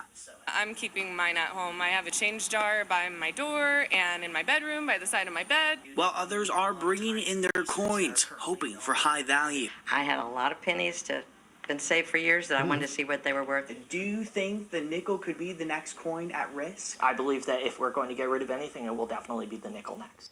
This guy seems like he would know, doesn't he? Seems like he's really well advised on all of this. Don't forget, I think it was the penny, you can look it up, from 1947. They only made a few of them, and they're worth, allegedly, hundreds of thousands of dollars. So don't quote me on it, but you can look it up. I believe we saw it a few months ago. You get a 1947 or 46, I can't remember, so look it up. But one of those is worth a lot of money. Again, a lot of money. Allegedly, apparently. Covered in blood, China creates robot wolves to fight alongside their soldiers. Oh, this is I'm going crazy. to show you something that should make you even more alarmed, that our own army is short of even ammunition being bled dry by the Albanese government. It's also something that should make you even more worried, that this government is also making electricity supplies so shaky and expensive that there is no way that we will get ahead in artificial intelligence. We're developing robots just to dance. This year, a Chinese company unveiled a robot that can also do kung fu. Oh boy. That potentially can fight. And last week, China's People's Liberation Army released a video of army exercises. And look at the stars. Robot wolves, armed and fighting alongside human soldiers. Look at that. Now, China first unveiled an early version of this new weapon a couple of years ago, but this latest model looks more rugged and advanced. It is still steered by pilots, but wait until these robot wolves get artificial intelligence so that they can fight independently, identifying and targeting their own targets using their independent judgment. And if you think talk of... Wow, right. So, again, another glimpse of what's coming, for the trib, for sure. And remember to, if you haven't accepted that free gift of salvation, please do. We're not intended for wrath. His children are not intended for wrath. So trust in him. Even we pray to escape the things coming upon this earth, right? AI did a cyber attack on its own last night. Did you hear about this? This is nuts. I can't remember this man's name, but he's on the TV show Shark Tank. He's like a billionaire or something. We saw a cyber attack that I think you need to know about. I'll have a much longer breakdown of this attack and AI in general, but here's the short version because you need to hear it right now. We saw an attack that didn't come from a human hacker. It came from agentic AI. The attackers reportedly used Anthropic's AI coding tool, Claude Code. These are systems that think, move, and act on their own. What happened last night happened at lightning speed. This attack spread fast, escalated privileges, and moved across systems with almost no human involvement.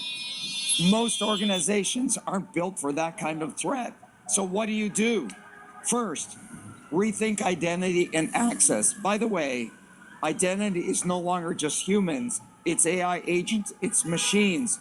The proliferation of identity in your enterprise is exploding. It's not just who is logging in, it's what AI agents are inside your systems and what can they touch. Second, build real governance around every AI tool you deploy. You have to know how it behaves, what it's allowed to do, and what happens when something goes off script. Third, treat AI agents like privileged accounts, least privilege segmentation, continuous monitoring. The same discipline you apply to people, you now have to apply to machine. Thanks, sir. Appreciate it. Mr. Shark Tank. Let's go ahead and jump over here and check out a couple Mavi clips. I got a few from Mavi UFO Alarm. We had that, there was even a big story that came out that somebody was filming outside of a not secret, but an air base here in America. I can't remember where they allegedly were, messing around with secret weaponry or whatever. And there was that image we saw. It looked like it was a ship shooting a beam of light down. Remember that? And at one point, I even thought it could have been a statue. It looked like maybe it was some kind of a weird UFO statue that the statue is sitting atop. But I don't know. It's strange. But anyway, now we got this clip, and it reminded me of that one. This is from New York, just in November 19th, so recently. But look at that. That straight up looks like there's... And it's even the same kind of angle as the other one we saw from the base. But it looks like a beam shooting down, doesn't it? From something. See if he's talking. Yeah, he is. No, there's music. It's all copyright music on Mavi, unfortunately. So there you go. Remember that, though? It's kind of strange. Like, what is that? I'm trying to see what's at the top.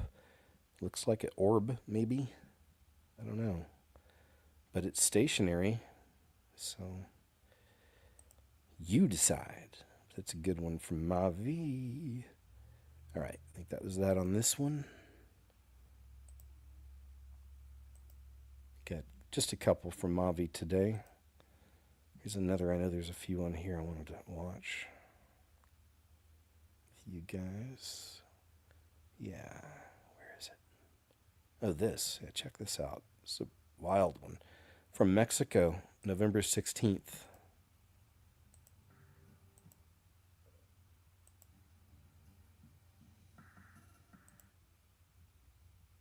Look at this. It's a good catch. These kind of things have been filmed all over also lately. Like, looks like space debris, if you will. Things falling from the sky. So is it debris? Is it beings? Is that what it looked like when the angels fell? I don't know. But there have been a lot of these captures lately. There was a couple of them in Russia a few weeks ago, and they were green things that look like this, like something splitting apart. Or is it entities falling? I don't know. But there you go. Thank you, Mavi. Appreciate your work. Look, I clicked it, and it was 119. So there's my 911. We had a 111 earlier. I told you, man, they follow me around, even on the shows. One more from Mavi UFO Alarm. Where was it? Oh, there they are. Guess who's back? Oh, wait. I wanted this one too. First, we'll go to Germany from the 16th of this month. And ask yourself, when you see this, what is it? Look at that. It looks like a squid. It's floating up in the sky. Maybe it's one of those Dementor things, but it's not flying. It's just sitting there and its tentacles are all hanging underneath it.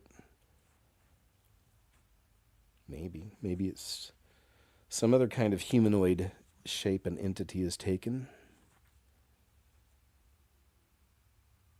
What else could it be? It doesn't look like I don't know. It's a good closer look at least. See how close they get to this thing. I guess that's it. I don't know. You decide. But it does look like it has more of a bulbous top. And then it's like just thin underneath it, thinner. I don't know. Right there, it looks like to me like it could be one of those Dementors with its tentacles hanging down. That's just me. I don't know. I'm not saying that's what it is. But here's London, UK, November 15th, 2025. And ask yourself, what is this? Looks like the ghost lights are back or not. Not I could ever explain. It began with a single pulse, not lightning, not air. Okay, maybe it isn't. Oh yeah, there it is. There they are. You can see them in there, see? I bet that's what it is. It's always in the clouds. It has to be. That's how the beam ghost lights work, I think. They're beaming them down. And we've seen some crazy shows. These things have put on some really crazy shows. Here they go. Now they're changing colors a little bit, looks like. And yeah, there you go. I feel and think that's going to be a big part of the final deception when they bring it all in. We'll see that stuff all over. Who feels this daily and deeply is the question. And I bet you a lot of you may feel this way. Let's see. There's a peculiar suffering that comes with awareness. Oh, this is from Alan Watts. So I like a lot of his observations and a lot of his philosophy. But remember, he didn't have Christ. I always remember that. But I still will take from these people and see it as God-given wisdom, That's just me. But he's got a lot of it, even though he never recognized it for what it really was, unfortunately. A kind of exile that happens not when you leave the world, but when you begin to truly see it. You sit down to watch a movie everyone loves, and within minutes, you're analyzing the manipulation tactics, the propaganda, the symbols, the tired formulas.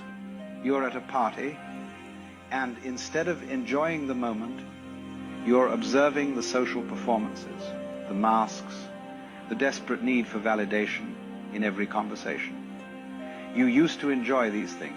You remember when a movie was just a movie, when small talk was comfortable, when you could lose yourself in the moment without your mind dissecting every layer of what was really happening. But something changed. You woke up. And now, you can't go back to sleep. Today, we're exploring one of the most painful consequences of consciousness, the loss of simple pleasures. This isn't about being cynical or superior. This is about the genuine grief that comes when awareness strips away the capacity for innocent enjoyment. Alan Watts once observed that the price of consciousness is the loss of unconsciousness. And with that loss comes something most people never talk about. You can't enjoy things the way you used to. Think about a child watching a magic show. Their eyes light up with wonder. They believe in the magic completely. Now think about you watching that same show. You see the sleight of hand. You recognize the misdirection. You appreciate the skill, perhaps, but the magic is gone. This is what happens to conscious people with almost everything in life. You can't watch the news without seeing the agenda behind every story. You can't scroll social media without recognizing the performance, the carefully curated highlights, the desperate need for external validation. You can't attend social gatherings without feeling the weight of all the unspoken truths, the polite lies, the surface-level connections that everyone pretends are meaningful. The veil has been lifted, and you're left standing in a world where everyone else still sees magic, while you only see the mechanics. This creates a profound loneliness. Not the loneliness of being physically alone, but the loneliness of being awake in a world that's sleeping. You're surrounded by people, yet you feel completely isolated because you're experiencing a different reality than everyone around you. They're immersed in the movie. You're watching both the movie and the audience watching the movie. That's great. That's great. I've shared, I think, a couple clips from Alan Watts where he's actually speaking about things. So, like I said, with all these people, logic, reason, common sense, critical thinking, spiritual discernment. I don't just throw someone out that never found Christ. I still will look for the wisdom and knowledge these people had that was delivered to them from the Lord, whether they recognized it or not, and that's how we break things down. We could take away some great things because a lot of things I listen to from Alan Watts, totally speak to me, just like what was just said right there. It's like, he doesn't bring in the Jesus side, the Holy Spirit, all that, and the eyes to see, none of that. But that's what it is with us, And we live that same existence. I've said it a million times that even talking to sometimes, my own family, it's like they're in an aquarium or something. It's, we're existing together, but it's like we can't quite communicate. We're not quite, it's not getting through, I know a lot of you feel that too. It's no offense to anybody. It's just we're all in different levels of understanding, and some of us pulled our head out of the sand a long time ago and got tired of not knowing, and we found out, and now we find ourselves on the other side of, quote, reality, Dinosaurs. What's the deal with dinosaurs? Every single dinosaur skeleton you see in a museum is fake. What they show you are casts and models, not real bones, the original bones. The remains of a certain flying beast that's been documented all throughout history, mentioned by every single ancient culture. Yeah, nigga dragons. The bones from previous resets and catastrophes and whatever other genetic monstrosities the civilization before us created in their eugenics labs are locked away, unavailable for independent research. Shocking, I know. Didn't call them dinosaur, they called them dragon. The word dinosaur wasn't made up till 1841. It's a brand new word in the dictionary. I got some old dictionaries and looked for the word dinosaur. Even in 1891, the word was not in the dictionary. They called them dragons. Bible mentions dragons 34 times. Dinosaurs were invented during the 19th century, at the same time that Darwinism was being promoted as the new account of life on Earth. The coincidence was deliberate, because the creation of enormous reptiles from the imagined ages before mankind gave dramatic form to the theory of evolution. Without dinosaurs, the public would have struggled to imagine millions of years filled with anything meaningful. Be crystal clear. Exactly. Every single dinosaur Exactly right. All right, let's jump ahead here. are locked away. Not in the dictionary. Because they just replayed the clip, but yeah, solid, man. I see that too. I see it too. That was Kent Hovind again also. Gen Z soldier completely short circuits trying to do the simplest task on Earth, pumping gas. I would really hope this would be a parody. But I do know that a lot of the younger ones don't write cursive anymore. They can't read it. They can't read analog clocks. They can't operate toasters. I need to put that as a good live show too, is show you some examples of some of this. It's amazing, just the basics that a lot of the younger generations no longer know how to do. All by design, though, of course. All right, let's turn this up a little. Please tell me I'm not stupid. I'm trying to pump gas, but the gas, this is not a button. Do you know what I mean? I'm trying to, hello? This is not a button. This is pump on, pump on. There's no buttons here. I'm so confused right now. Lift nozzle and select grade to begin fueling. Lift nozzle. Okay. And select. How do I? Oh, this is a prepaid dispenser. But it let me pay already. I'm so confused. Can I just it's not. Do I? Okay. Is this a joke? How do you pay? Can somebody help me? Because I clearly do not know what is going on. Okay, time down. Okay, I'm gonna go inside. I'm not allowed to actually put it into your car for you. Okay. But I can walk you through the steps. So Okay. looks like you've already got it and you're approved for $25, so you're gonna grab the... Oh, okay. Because these things were built like when Reagan was in office. Okay. You flip that. Oh! I see people out here pushing this thing, but yeah, this whole thing flips up and that's how it comes on. But you should be good to go in just a second. It'll come on. Okay. Thank you so much. There you go. Yeah, no worries. Okay. Wow. Okay, so I'm just an idiot. Okay, so apparently you're supposed to flip this entire thing up. Yes. Like it stays down, but then you flip it all the way up.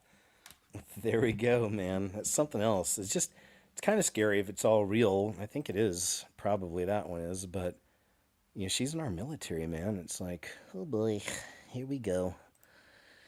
Now, wait, you say to make this bang bang work, I got to pull this trigger, right?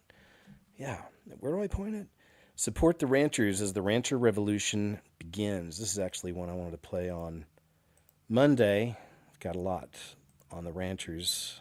There's a lot happening to the ranchers, unfortunately, and the farmers. This guy, Nick Fuentes, every now and then I'll do a video and just show a little something on him, but here he's in a clip saying, don't read the Bible. And I'm just sharing because more and more what I'm finding is there's some conservative news type sites I'll go to sometimes that aren't Fox News. And I'm finding more and more of them putting out pro Fuentes stories. Like he's this great guy and he's super smart. And, he's a degenerate, first off, and a liar. He's a fraud and he doesn't know Jesus. He calls himself a Christian. And he's got a lot of hate inside of him. You don't have to listen to him for long to see the hatred this guy has. And it's kind of freaky to me how more and more he's sliding into these conservative circles, but he's got the same hatred for that little country out there that Mamdani does and that the quickest growing religion in the world does and all that stuff, right? So, and we are that little country. And the Lord has a plan for him. But people are going nuts about it. But it's ultimately going to turn into a hatred of Christians. That's where all that, these are the seeds forming that are happening right now. And there's many, quote, Christians on the side where they hate that place. And again, trust me, I see it. Well, you don't have to trust me, but I see it. But that's going to form a wave, a tsunami, and that's going to be the next move. I don't know when it starts, but it'll start getting real obvious where they're coming after anybody from the Abrahamic viewpoint, if you will. So there you go, just showing this. He says he doesn't want a generation of Bible-believing men. He wants a generation that follows him instead of Jesus. I'd have to agree. So there you go. A little bit on that fella right there. It's amazing how many people just are really loving on this kid, thinking he's awesome. And he's weird. He's a degenerate. He dated for a while a man that was pretending to be a woman. There was that weird thing. You can find the videos on that. He stopped one of his live shows, thought he was done. The camera was still on, and he was watching GAY corn. Just stuff like this. And the reason I don't like it is when he starts saying he's a Christian all the time. I don't like that. It's like, stop it, because people are listening to him, and he can easily mislead people. Unfortunately. Anyway, Grand Funk legend died and saw the afterlife. Mark Farner tells all. Let's check out a little bit of this from this gentleman. Harper in Detroit. They had me on an external pacemaker. I think they had kind of summarized what they thought was wrong, and they were monitoring me. They had this big screen, and 3 doctors are standing in front of the screen, and all of a sudden I get hit with it. It felt like they plugged me into the wall, and I holler out, you know, it's like crazy pain, and my wife come over, what's the matter, Mark? And it's like they hit me again, and this pain was coming like from the middle of my back, and it just bent me backwards, and I was in this shaking fit. It was like seizure, brought on by the electrical current, and she's yelling to the top of her lungs to these doctors, "Hey, you're killing him!" She says, "Stop!" And this error, and you can't hold on to it here. I don't know why, but I do know that it would probably smoke most people's brains. Poof, little cloud of smoke.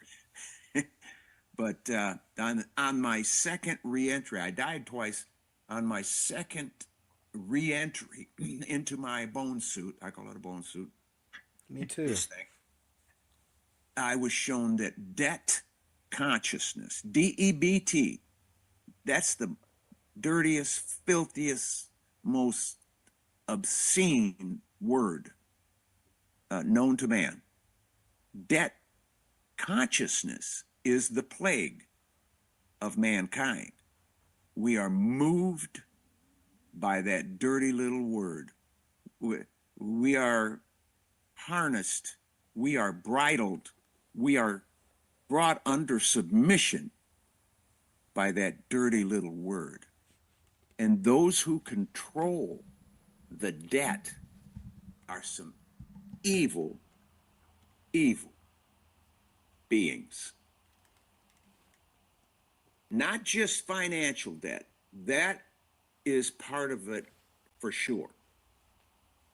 But the debt of unfulfilled expectations of other people upon us. You can let your mind go on that. And there's all forms of debt that somehow you can just write down to the four-letter word.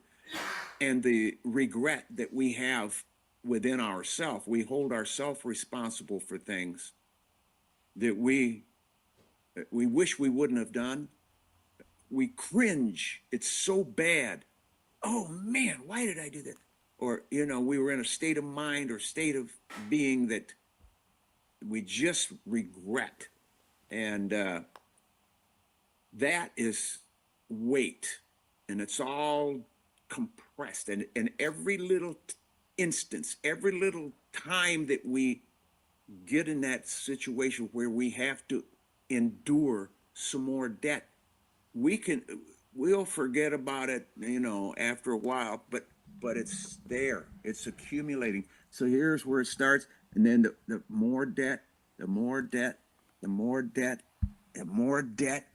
It's just pushing us down, and it weight, it's lead, and it's pulling us down. And we are the only ones who can set ourselves free from it. It is the realization of what it is and its purpose. And I wish everybody could realize the purpose of debt. It's evil. It's evil. But love is the opposite of debt. And because you love yourself, you should love yourself enough to set yourself free and never compromise yourself again. And not that I am perfect, Brother Paul, but when I get up in the morning, when I wake up, I put on the full armor of God and I say, Lord, show me where the debt is. I'm open to it. I want to see where it is, because in our memory, we've had these things occur that put us in this debt consciousness. And when we realize what it is, where it is, and we instantly go, oh, thank you. It's like it's taken bolt cutters to that anchor that has been a chain holding us down. We set ourselves free. And good stuff, man. I love it. That's a good message. Grand Funk Railroad. So, he lived probably a pretty wild life being that classic rock band, but nice to see that he's found the Lord, man. Most important. So you guys might have seen last week that the Wicked. We already seen, I think, enough on the Weirdos, the press tour with these two. Let me see. Yeah, I think we've already seen enough of those clips, but that's Pop Culture Crisis on YouTube. They look Are like you people. married to a Nephilim? Genesis 6 is so powerful, especially when you add that with the book of Enoch. When you start talking about giants, when you start talking about how they slept with the daughters of men, or Enoch calls them the watchers. A lady asked me just this morning, did all the giants be removed from the earth? I said no. She said, I don't study the Bible, but could it be that this man I'm with is not all the way human? She said, am I crazy for talking like this? Demon face syndrome. I said, no, ma'am. You're on point for talking like this. Because most people don't understand that everybody's not human. Now, this is the part I always talk about the Bible, when it says there was giants before and after the flood. Because water does not kill spirit. That's why when they went over there, oh man, we look like grasshoppers compared to them. There was still giants. See, all of them were not locked down. All this marrying and partying and with JT, my pastor said that book is man, we don't read the Old Testament and angels can't have sex, angels don't marry. The Bible says in Matthew such that, I know where you're going, Matthew 22, verse 30. Because the Bible, Christ said angels in heaven do not marry. Hold on though. Which angels was he talking about? See, these are the questions you have to ask. Because you got the holy angels, and then you have the fallen angels, which are the watchers. The ones who messed up and saw that the daughters of men was fair, and they had slept with them, had sex. And then you have giants. This is why you know everybody ain't human. There are people right now that's wondering, could my husband, could he really be a Nephilim? Is this man I'm dating, is they all the way human? I don't know. I don't know what to think. Study the word. Everything you're looking for is right there in the word if you accept it. Holy angels don't marry. Ain't no holy angels marrying in heaven. But what do you think the fallen angels done? See, I just got through talking about the book of Enoch. Go to Enoch, get around chapter 15.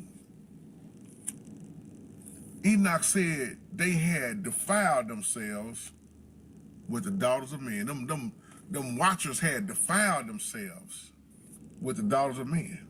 They took on wives. Genesis 6 says the same thing. They took wives. They had sex. The women were beautiful. They had sex. Now the question is, how was they having sex? Because most people say, well, I don't agree with the Bible say they have sex. So, but you telling me that Satan, who is an angel of light, who can transform. So could it been that, man, they was able to take on human form? Remember when the Most High sent those angels to Sodom and Gomorrah? Those were angels in the form of male angels. Men. And what did they want to do? Rape the angels. They want to rape the male angels. So this is why you see Nephilims. You see giants. You see before and after the flood. They are still here. That's why the Most High got to shut it down. Love it. Yeah, y'all.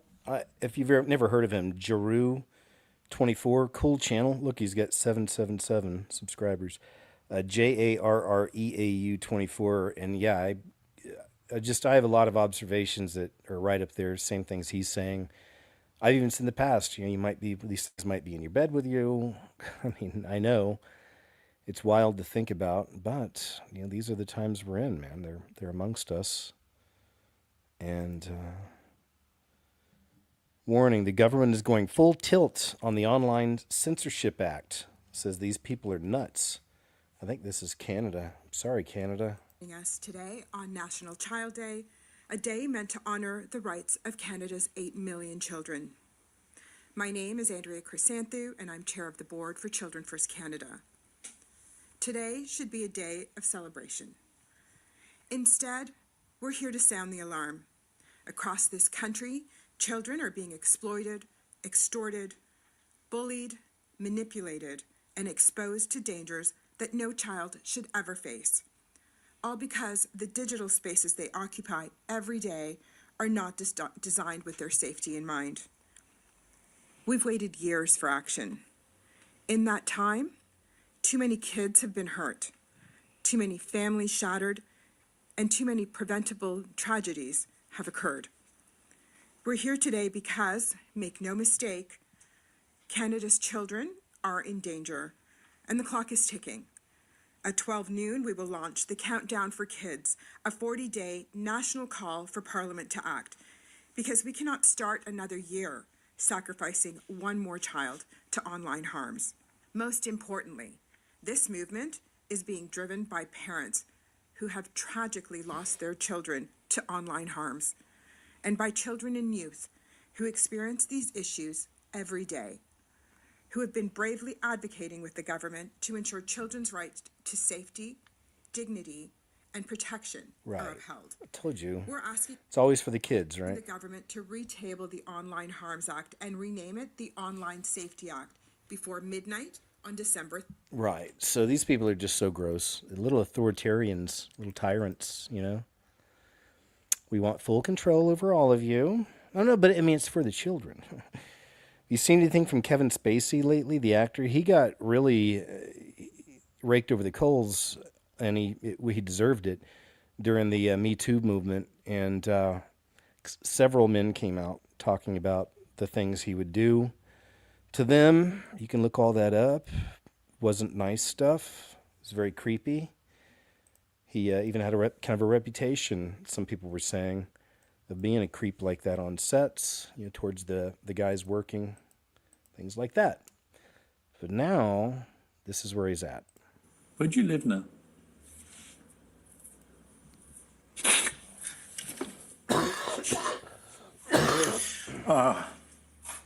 Well, it's funny you asked that question, because this week... And I hope you pray for him, because he's in the perfect spot for Jesus to jump in there, I believe.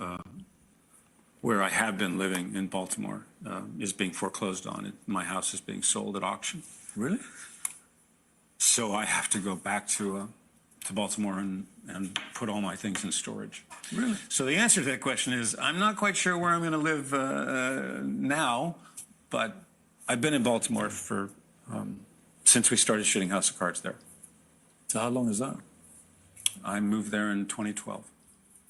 So this has been your home for 12 years? Well, not this particular place, but this place has been my home and Evan and Lucy's home since 2016. Why is it being foreclosed? Because I can't pay the bills that I owe. Are you facing bankruptcy?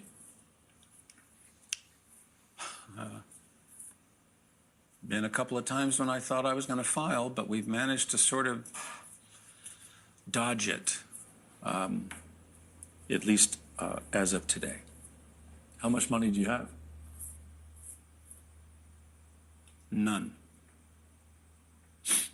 Really? Well, I mean, you know, you have some sense of legal bills. Yeah. I still owe a lot of legal bills that I have not been able to pay. You're actually in debt? Yes. Do you mind me asking how much you owe?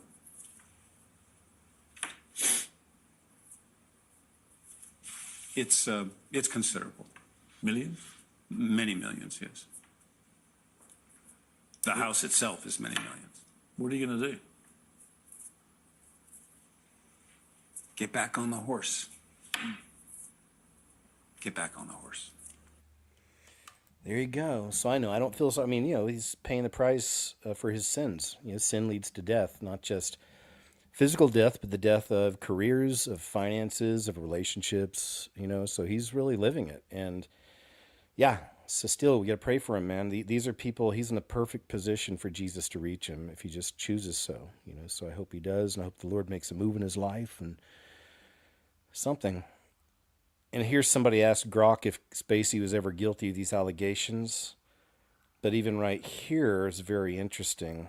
This says it's easy to get away with things when all the people that are accusing you are suddenly disappearing. Kevin Spacey accuser Linda Culkin passed away after being struck by a car. Massage therapist suing Kevin Spacey for assault passes away ahead of trial. Kevin Spacey won't face criminal charges in groping case after the accuser passed away. Kevin Spacey accuser passes by taking themselves out day after actor posts kill them with kindness video. Okay, so yeah, so let's not forget that, okay? But still, I pray for these people. I don't just toss them into the trash. I know they have been very bad, some of these people, but try to remember you have a heart for all and the lost, even the evildoers. Because, can you imagine the people he would reach if he truly found Jesus and suddenly started ministering? I mean, honestly, man, it would blow people's minds. He would be hated by a lot of people for it, of course. But that's fine. If he really knew Jesus, really was preaching, I think it'd be incredible. So, another politician does the Mitch glitch. Glitches out like a robot. This seems to be very common out there in Hollywood On the Republican or side Washington. in the House and Senate, who control both the House and Senate, is going to speak up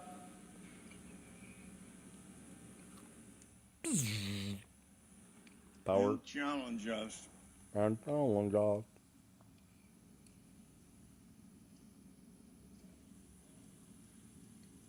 And he does that thing with his mouth. Mitch did that too. We need to protect and Senate. Awkward, who right? Control both the House and Senate is going to speak up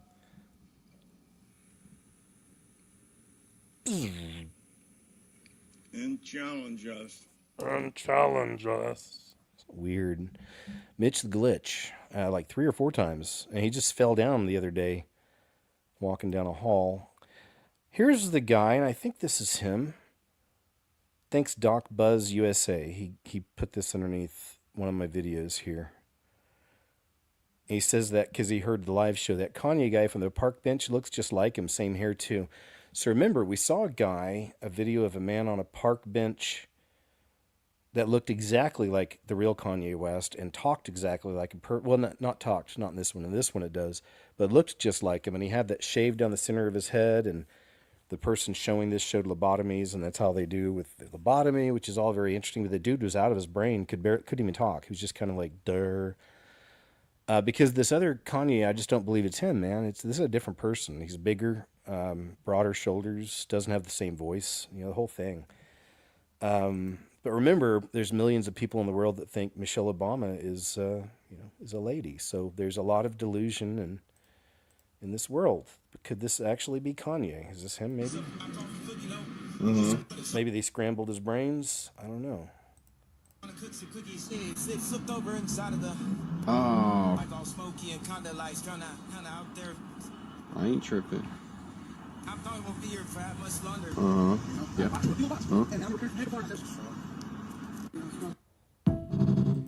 I don't know. I just wonder. I don't know if that's him or not. The real him. But something happened. I'll never forget the guys that were making a documentary with him. And then he just stopped talking to them, completely dropped off the face of the earth, and never heard from them again. And that's around the time he disappeared for a while. And then all of a sudden, here's this new guy showing up. Here, he's Kanye, and look at his new girlfriend. Like, huh? And she's walking around naked half the time, Listen to this one. The school declares 6-7 illegal, and armed officers are now writing tickets to children for saying it. Look at this. Crazy.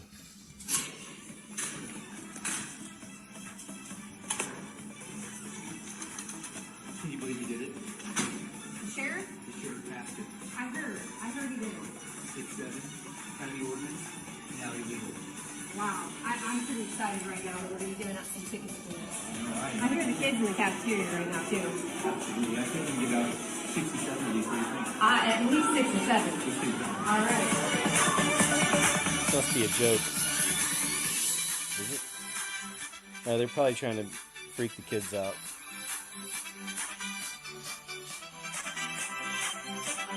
Six, seven, 6, 7, 6, 7. And that's dumb. It's dumb. And devilish. So we added changed 4. What else, Emery? 6, 7. Whoa. Yeah, it looks like they're just having some fun with it, but oh my goodness. It's annoying, isn't it? 6, 7, 6, 7. 6, 7, 6, 7. It's another one of those Ariana Grande things. I had a few of those for the week, but a lot of people were talking about the weird interviews with Ariana Grande and that Cynthia lady. Campbell's employee fired after complaining about VP's rant. All right. Boy, 15 passes away after coworkers. Man, this is terrible. Listen to this. 15-year-old boy passes after coworkers insert a high-pressure hose in the rectum in a horrific prank. What kind of prank is this?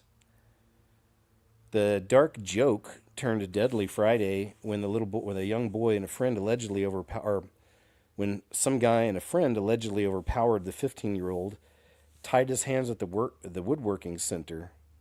Then they allegedly forcibly removed his pants and shoved an air compressor tube into his you-know-what, causing severe internal organ damage. That is absolutely horrible. What a terrible way to go. What kind of sickos are you working with, man, right? Like, it's terrible. Terrible. What a way to go. Ugh. They're not human. Watch government officials break... Oh, we saw this earlier. Some of it. I'm going to save that. Like I said, that's coming for a video. There are numerous ways that a demon can attach themselves.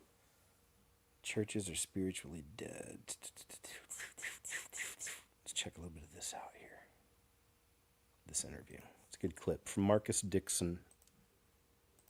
With that person. Right. So when you have sex outside marriage, it is so much more involved than what we think it is. Yes. And so especially when people go from partner to partner to partner, we leave a piece of ourself with every single person, okay? Your soul can be bound by swearing an oath. So there could be times where my soul, because I made an oath or a vow, can be held in captivity to that. And so nothing goes right for me because I'm still held over here. Like if I say, I am never going to get married. And then we wonder why we don't get married, or I will never forgive this person, or I'm never going to love again. And that vow, the Bible's very explicit on that. Let your yes be yes and your no be no. Because vows hold us. They take a part of our soul and lock us in. Psalm 42, 5 and 6 says your soul can be cast down or bowed down, which would be like a depression. This is an interesting one.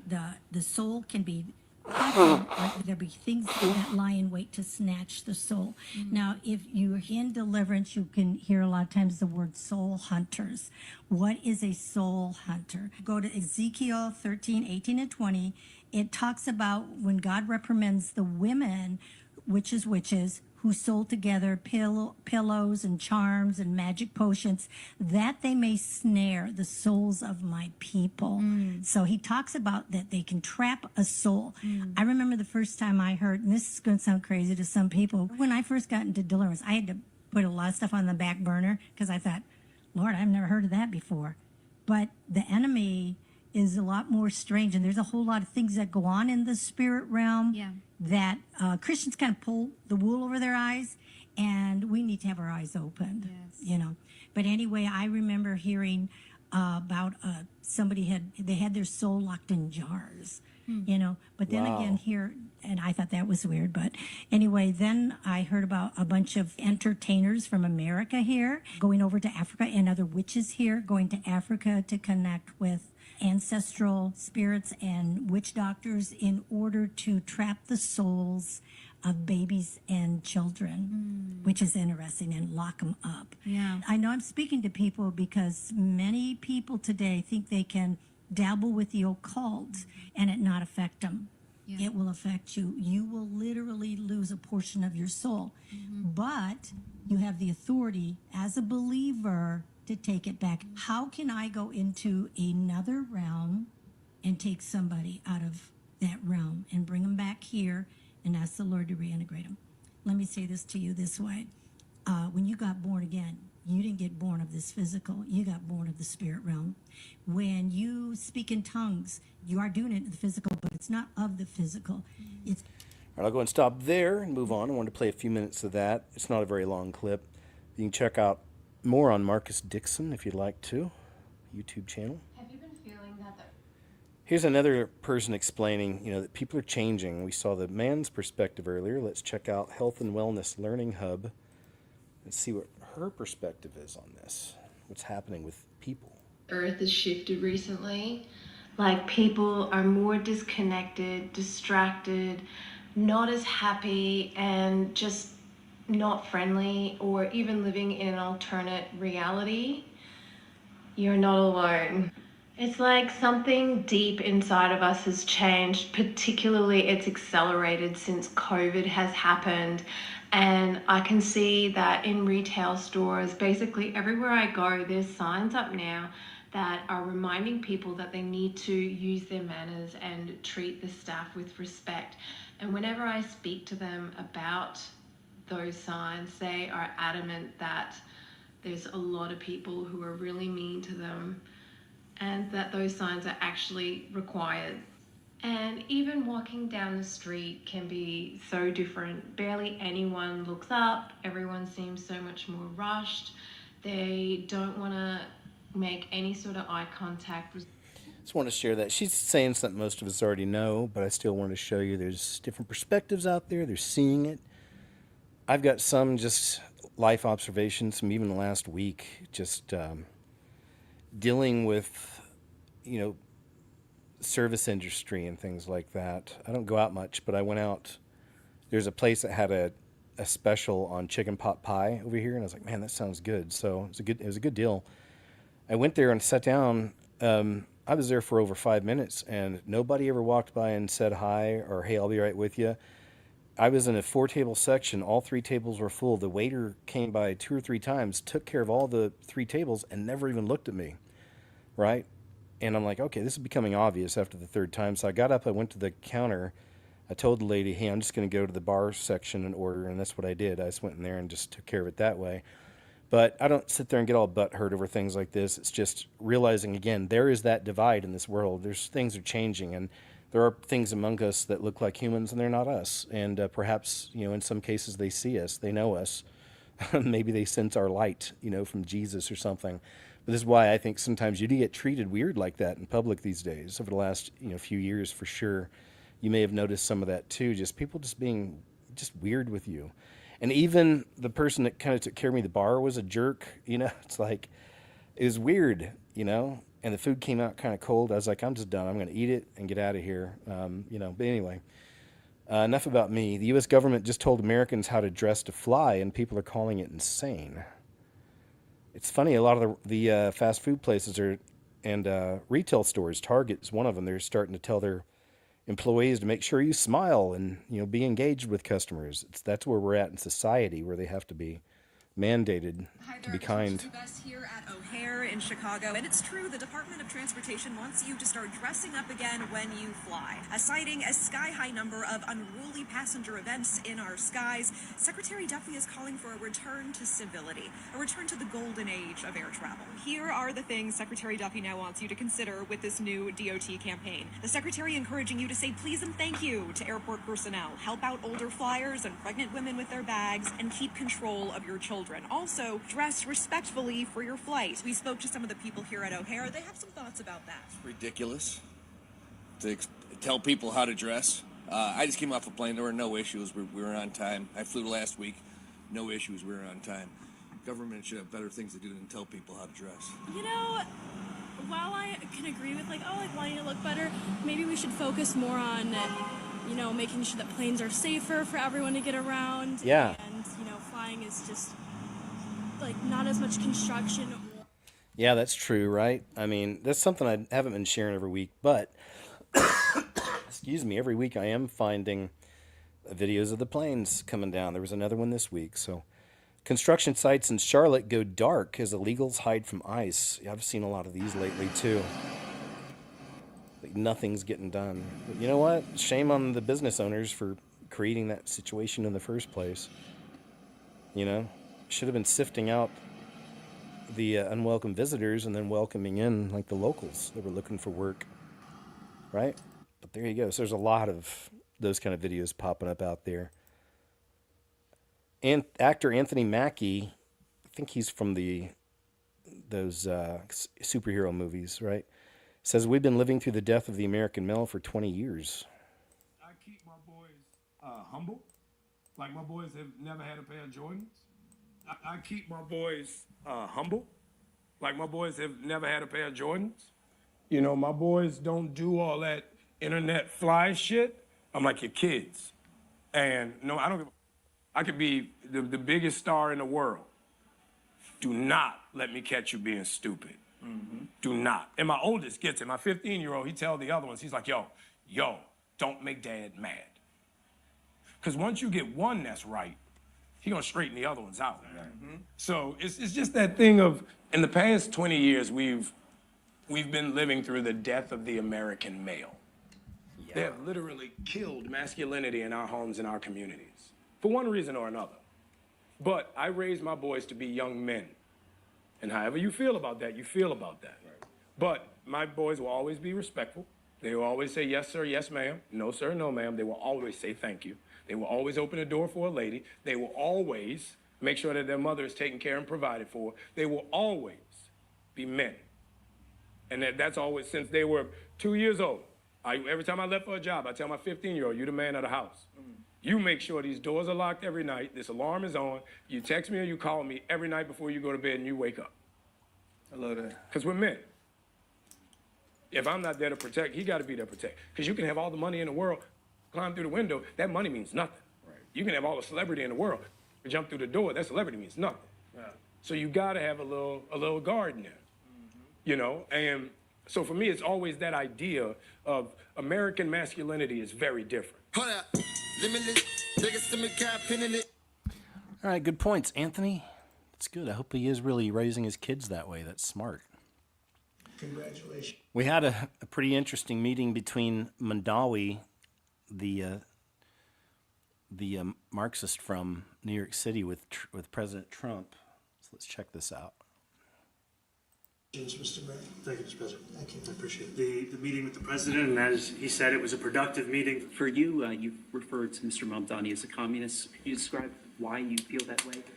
Oh my God! I mean, he's got views that are a little out there. We all change. I change a lot. I think he is going to surprise some conservative people, actually. Just days ago, wow, to President Trump as a despot who betrayed the country. You said you'd be his worst nightmare and accused him of having a fascist agenda. Are you planning to retract any of these remarks? I think both President Trump and I, we are very clear about our positions and our views, and what I really appreciate about the president is that the meeting that we had focused not on places of disagreement, the shared purpose that we have in serving New Yorkers. Why is it so normal? I don't know. And I've been called much worse than a despot, so it's not that insulting. I think he'll change his mind after we get to working together, yes. Threatened to send federal troops to New York City. Yeah, they're really trying to bait this, huh? Yeah, they are. He discusses at great length, actually. He wants to have a safe New York, ultimately a safe New York. Work together, we're going to make sure that if there are horrible people there, we want to get them out. I think he wants to get them out, maybe more than I do. Are you affirming that you think President Trump is a fascist? Oh my God. That's okay, you can just say yes. Okay. It's easier than explaining. Yeah, sure. Don't worry about it. Oh my God. You've accused the U.S. government of committing genocide in Gaza. I've spoken about the Israeli government committing genocide. I shared with the president in our meeting about the concern that many New Yorkers have of wanting their tax dollars to go towards the benefit of New Yorkers, that people were tired of seeing our tax dollars fund endless wars, and I appreciated the meeting we had and the work that we can do. Do you view the mayor-elect as the true leader of the Democrat Party? You consider yourself the leader of the Democrats? I think it's more appropriate. Oh, man. I consider myself the next mayor of New York City. I appreciate the meeting with the president, which focused again on the 5 boroughs. They're farming so hard, yeah. I always said, you know, one of the things I would love to be someday is the mayor of New York City. I think you really have a chance to make it. Great. I'll be cheering for him. Okay? Thank you very much, everybody. Man, you don't hate the media enough. Oh my God. That was amazing. That was great. I hate them so much. Aren't they awful? I think. All right, another Asmongold clip. Got chubs over here. Oh yeah, there was one I missed from Mavi. This one right here. Look at this. It looks like a little door opening up in the cloud or something, doesn't it? Check this out. Is there music? Yeah, there is. But look at this. Looks like a little door opened up. Maybe two. Perfect little door, right? Right inside of the cloud. Come on in. I'd like to, if we could. If there's some way to get up there, I'd like to go in there and just see what's going on. Maybe never come back, disappear into another dimension. Only if I could somehow take Chubbs, I would need some backup. And he's pretty solid backup. All right, I think that was a cool one. I think that was it on this one. Yeah. All right. Good one, Mavi. UFO alarm. Thank you. Now I think we're back to some headlines, and we're pretty much done, man. So let's see. We got Elon Musk says Optimus robot will replace jobs and pave the way for universal income. It's part of it. That's what's coming. Married school teacher sent to prison after doing horrible things to a teenager, then asking him to take her husband's life. Here's that monster. Man. Freaking monsters, dude. South Carolina teacher. Wow, it's rare. I don't see too much of this, which is crazy. But it's a dude this time. South Carolina teacher admitted to stalking, writing over 60 love letters to a 11-year-old student. And there's this monster. Creepy. Creepy dude, man. Phoenix man arrested after posing as a doctor and then doing a naughty thing to a child at an elementary school. So, monsters amongst us. Pray for your little ones. For real, keep your eyes on them. FBI deploys police to guard the facility where the Epstein files are stored. We'll see if that comes out. And the last one, police chopper forced to take evasive action after targeted by UFO over airbase. Wow. So we know that's on the way anyway, as we've tracked here forever. The UFO agenda is on its way. So that's the very last clip, and we are, let's see. Look at that. Okay, we're finally down a little bit, but that's okay. It's the end of the show. But we were rocking over 900. We're over there close to it now. But just thank you, even if it was 10. I really, truly appreciate y'all hanging out, man. It's so cool to have you here live. We have good energy, a good crowd here. Very good people. Some of the best, I think. And because I watch some of these other podcasts and stuff. I'm not trying to judge, but I'm just saying. Here it's very welcoming. People are cool. And we'll pray for you, too, if you need it, okay? So let us know in the chat if you do. But just so thanks for being here. Thanks, Tamara, also for all you do. But at the end of my shows every time, I want to tell you about this. In case you haven't accepted that free gift of salvation, please know you're really running out of time, man. You're running out of time. It's a free gift. He's been reaching out to your whole life, for it, and loves you very much, more than we can even comprehend. And you get that just by understanding the things he's done in the Bible, and you see his love for us, for his children. So he loves you, man, and wants to be with you forever. So it's up to you, though. You have free will, which is a blessing and a curse for sure. You really get to choose. So do you want to, live in peace and bliss forever and ever, and mystery and excitement? And it's just going to be like you're going to be living with the creator of everything. Think about it, man. It's huge. It's huge. Forever, or it's eternal punishment and separation. That's what it is. Some people don't like it, but you got two choices. The world offers you more. Don't take it. Trust in Christ. When you find Jesus, man, cling on to him and never let go. Salvation's found in no one else, for there is no other name under heaven given to mankind by which we must be saved, and that's Jesus Christ. Jesus said, I am the way and the truth and the life. No one comes to the Father except through me. That's it. You got two choices. He saved us not because of righteous things we'd done, but because of his mercy. He saved us through the washing of rebirth and renewal by the Holy Spirit. You're not going to be perfect. You don't have to be perfect, okay? You really need to make sure you secure your soul and make sure you secure your place with the Lord. Be filled with the Holy Spirit. Just tell the Lord I'm a sinner. I'm sorry. I want to be saved. He'll fill you with the Holy Spirit. Your soul will be sealed until your day of redemption. The blood he sacrificed, that precious sacrifice and brutal, will cover your sins, has covered our sins, and will cover yours, past, present, and future, wiped clean. All right, righteous in the eyes of the Lord in that respect, redeemed. And it's just the most important process any human being can ever go through. Also, remember there are things around us that look like us, and they're not. We're living in a crazy time, or a crazy world.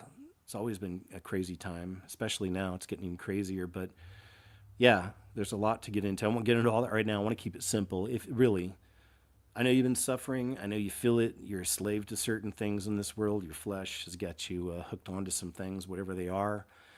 You can be saved from all that. You can be free. You know, if you really want it, man, it's right there. You know, he'll help you with everything. Even if you took the poison from 2020, man, like he can help you with that too. He's the great physician, the great healer. He loves you, and he just wants to be with you forever, okay? And he wants you to make the right choice and return home. He's just acknowledge, believe in your heart too. Understand he's the real creator, came here in the flesh as Jesus lived a perfect life, died a brutal death, was buried, resurrected 3 days later, ascended to heaven. He's coming back for his bride, which is us. We're not intended for wrath, okay? But either way, all right, please trust in Jesus, please. Okay, you're running out of time. Let me say a prayer too, guys. Hey, Heavenly Father, thank you. Just always got to start off by saying thank you. Thanks for these wonderful people, this community, this family we have here. I truly appreciate them, so thank you so much. And just thanks for being with us in these crazy days. Thanks for giving us the eyes to see, the ears to hear, and also any missions, please let us do the work here that we can to help the kingdom in any which way you choose. And please give us the wisdom to understand when you're talking to us about it, the discernment, and the courage to carry these things out in any way that we can try to help you, again, and help the kingdom while we're here. And please be with all those people who are suffering with health issues now and financial issues. Definitely, there's a lot of that. And there's a lot of pain and suffering as this world's going crazier, and you know this. So I just pray that you're with all of them. Lift all these people up, lift up their hearts, encourage them, comfort them, because so many people need it right now. I also pray we are found worthy to escape the things coming upon this earth. And Father, we love you. And in Jesus' name I pray, amen. All right, you guys, let me jump over here to the chat for a second. Thank you again so much for being here. So not bad, under 4 hours. See, I'm wanting to get the shows more into this range. I don't want to go over 5 hours. I used to like that, I guess, for whatever reason for a while, but I want to kind of tighten it up a little bit, and I can do that. So I've been doing it, and I think we did pretty good today. Not bad. It's a good one. 3 hours, 40-something minutes. Ain't bad, right? Hey, y'all, thanks again. Thanks, Tamara. Huge shout out to my members here and also the Rumble Wells. And please follow me on Subscribestar, best place to follow. It's been my main support for years, so thank you very much for supporting there. I'll be writing back my P.O. Box people. It's been a couple weeks. If you'd sent anything, sorry you haven't heard back yet, but I'm writing you back in the next few days. You'll get something this week, and I always like to write y'all back anyway, so thank you for taking the time to send anything you do. I appreciate you very much. And so I'll see you guys Monday, man. Monday over on the Mean Green channel, Grumble, at 2 p.m. Central Standard. The channel's called KJ Osborne, Ozborne. And we'll be doing the uncensored KJ's What Happened show there. All right, sound good? Cool. I hope you can make it. And then this week I'll have something planned. I'm not sure what's coming up yet. I'm not sure if it'll be a video. I know there'll be some live shows. I'll post them later this week. I'll figure it out. And that's it. Make sure you check out my live show from Friday night. It was a good one, the Duendes, and my new video about Running Man. All right. That's it, y'all. Really, I love and appreciate you, man. Thank you so very much. Y'all are awesome. Have a wonderful weekend. And I'll see you guys in a couple days over on the Mean Green channel, okay? All right. Take care, guys. Thank you. Have a good one.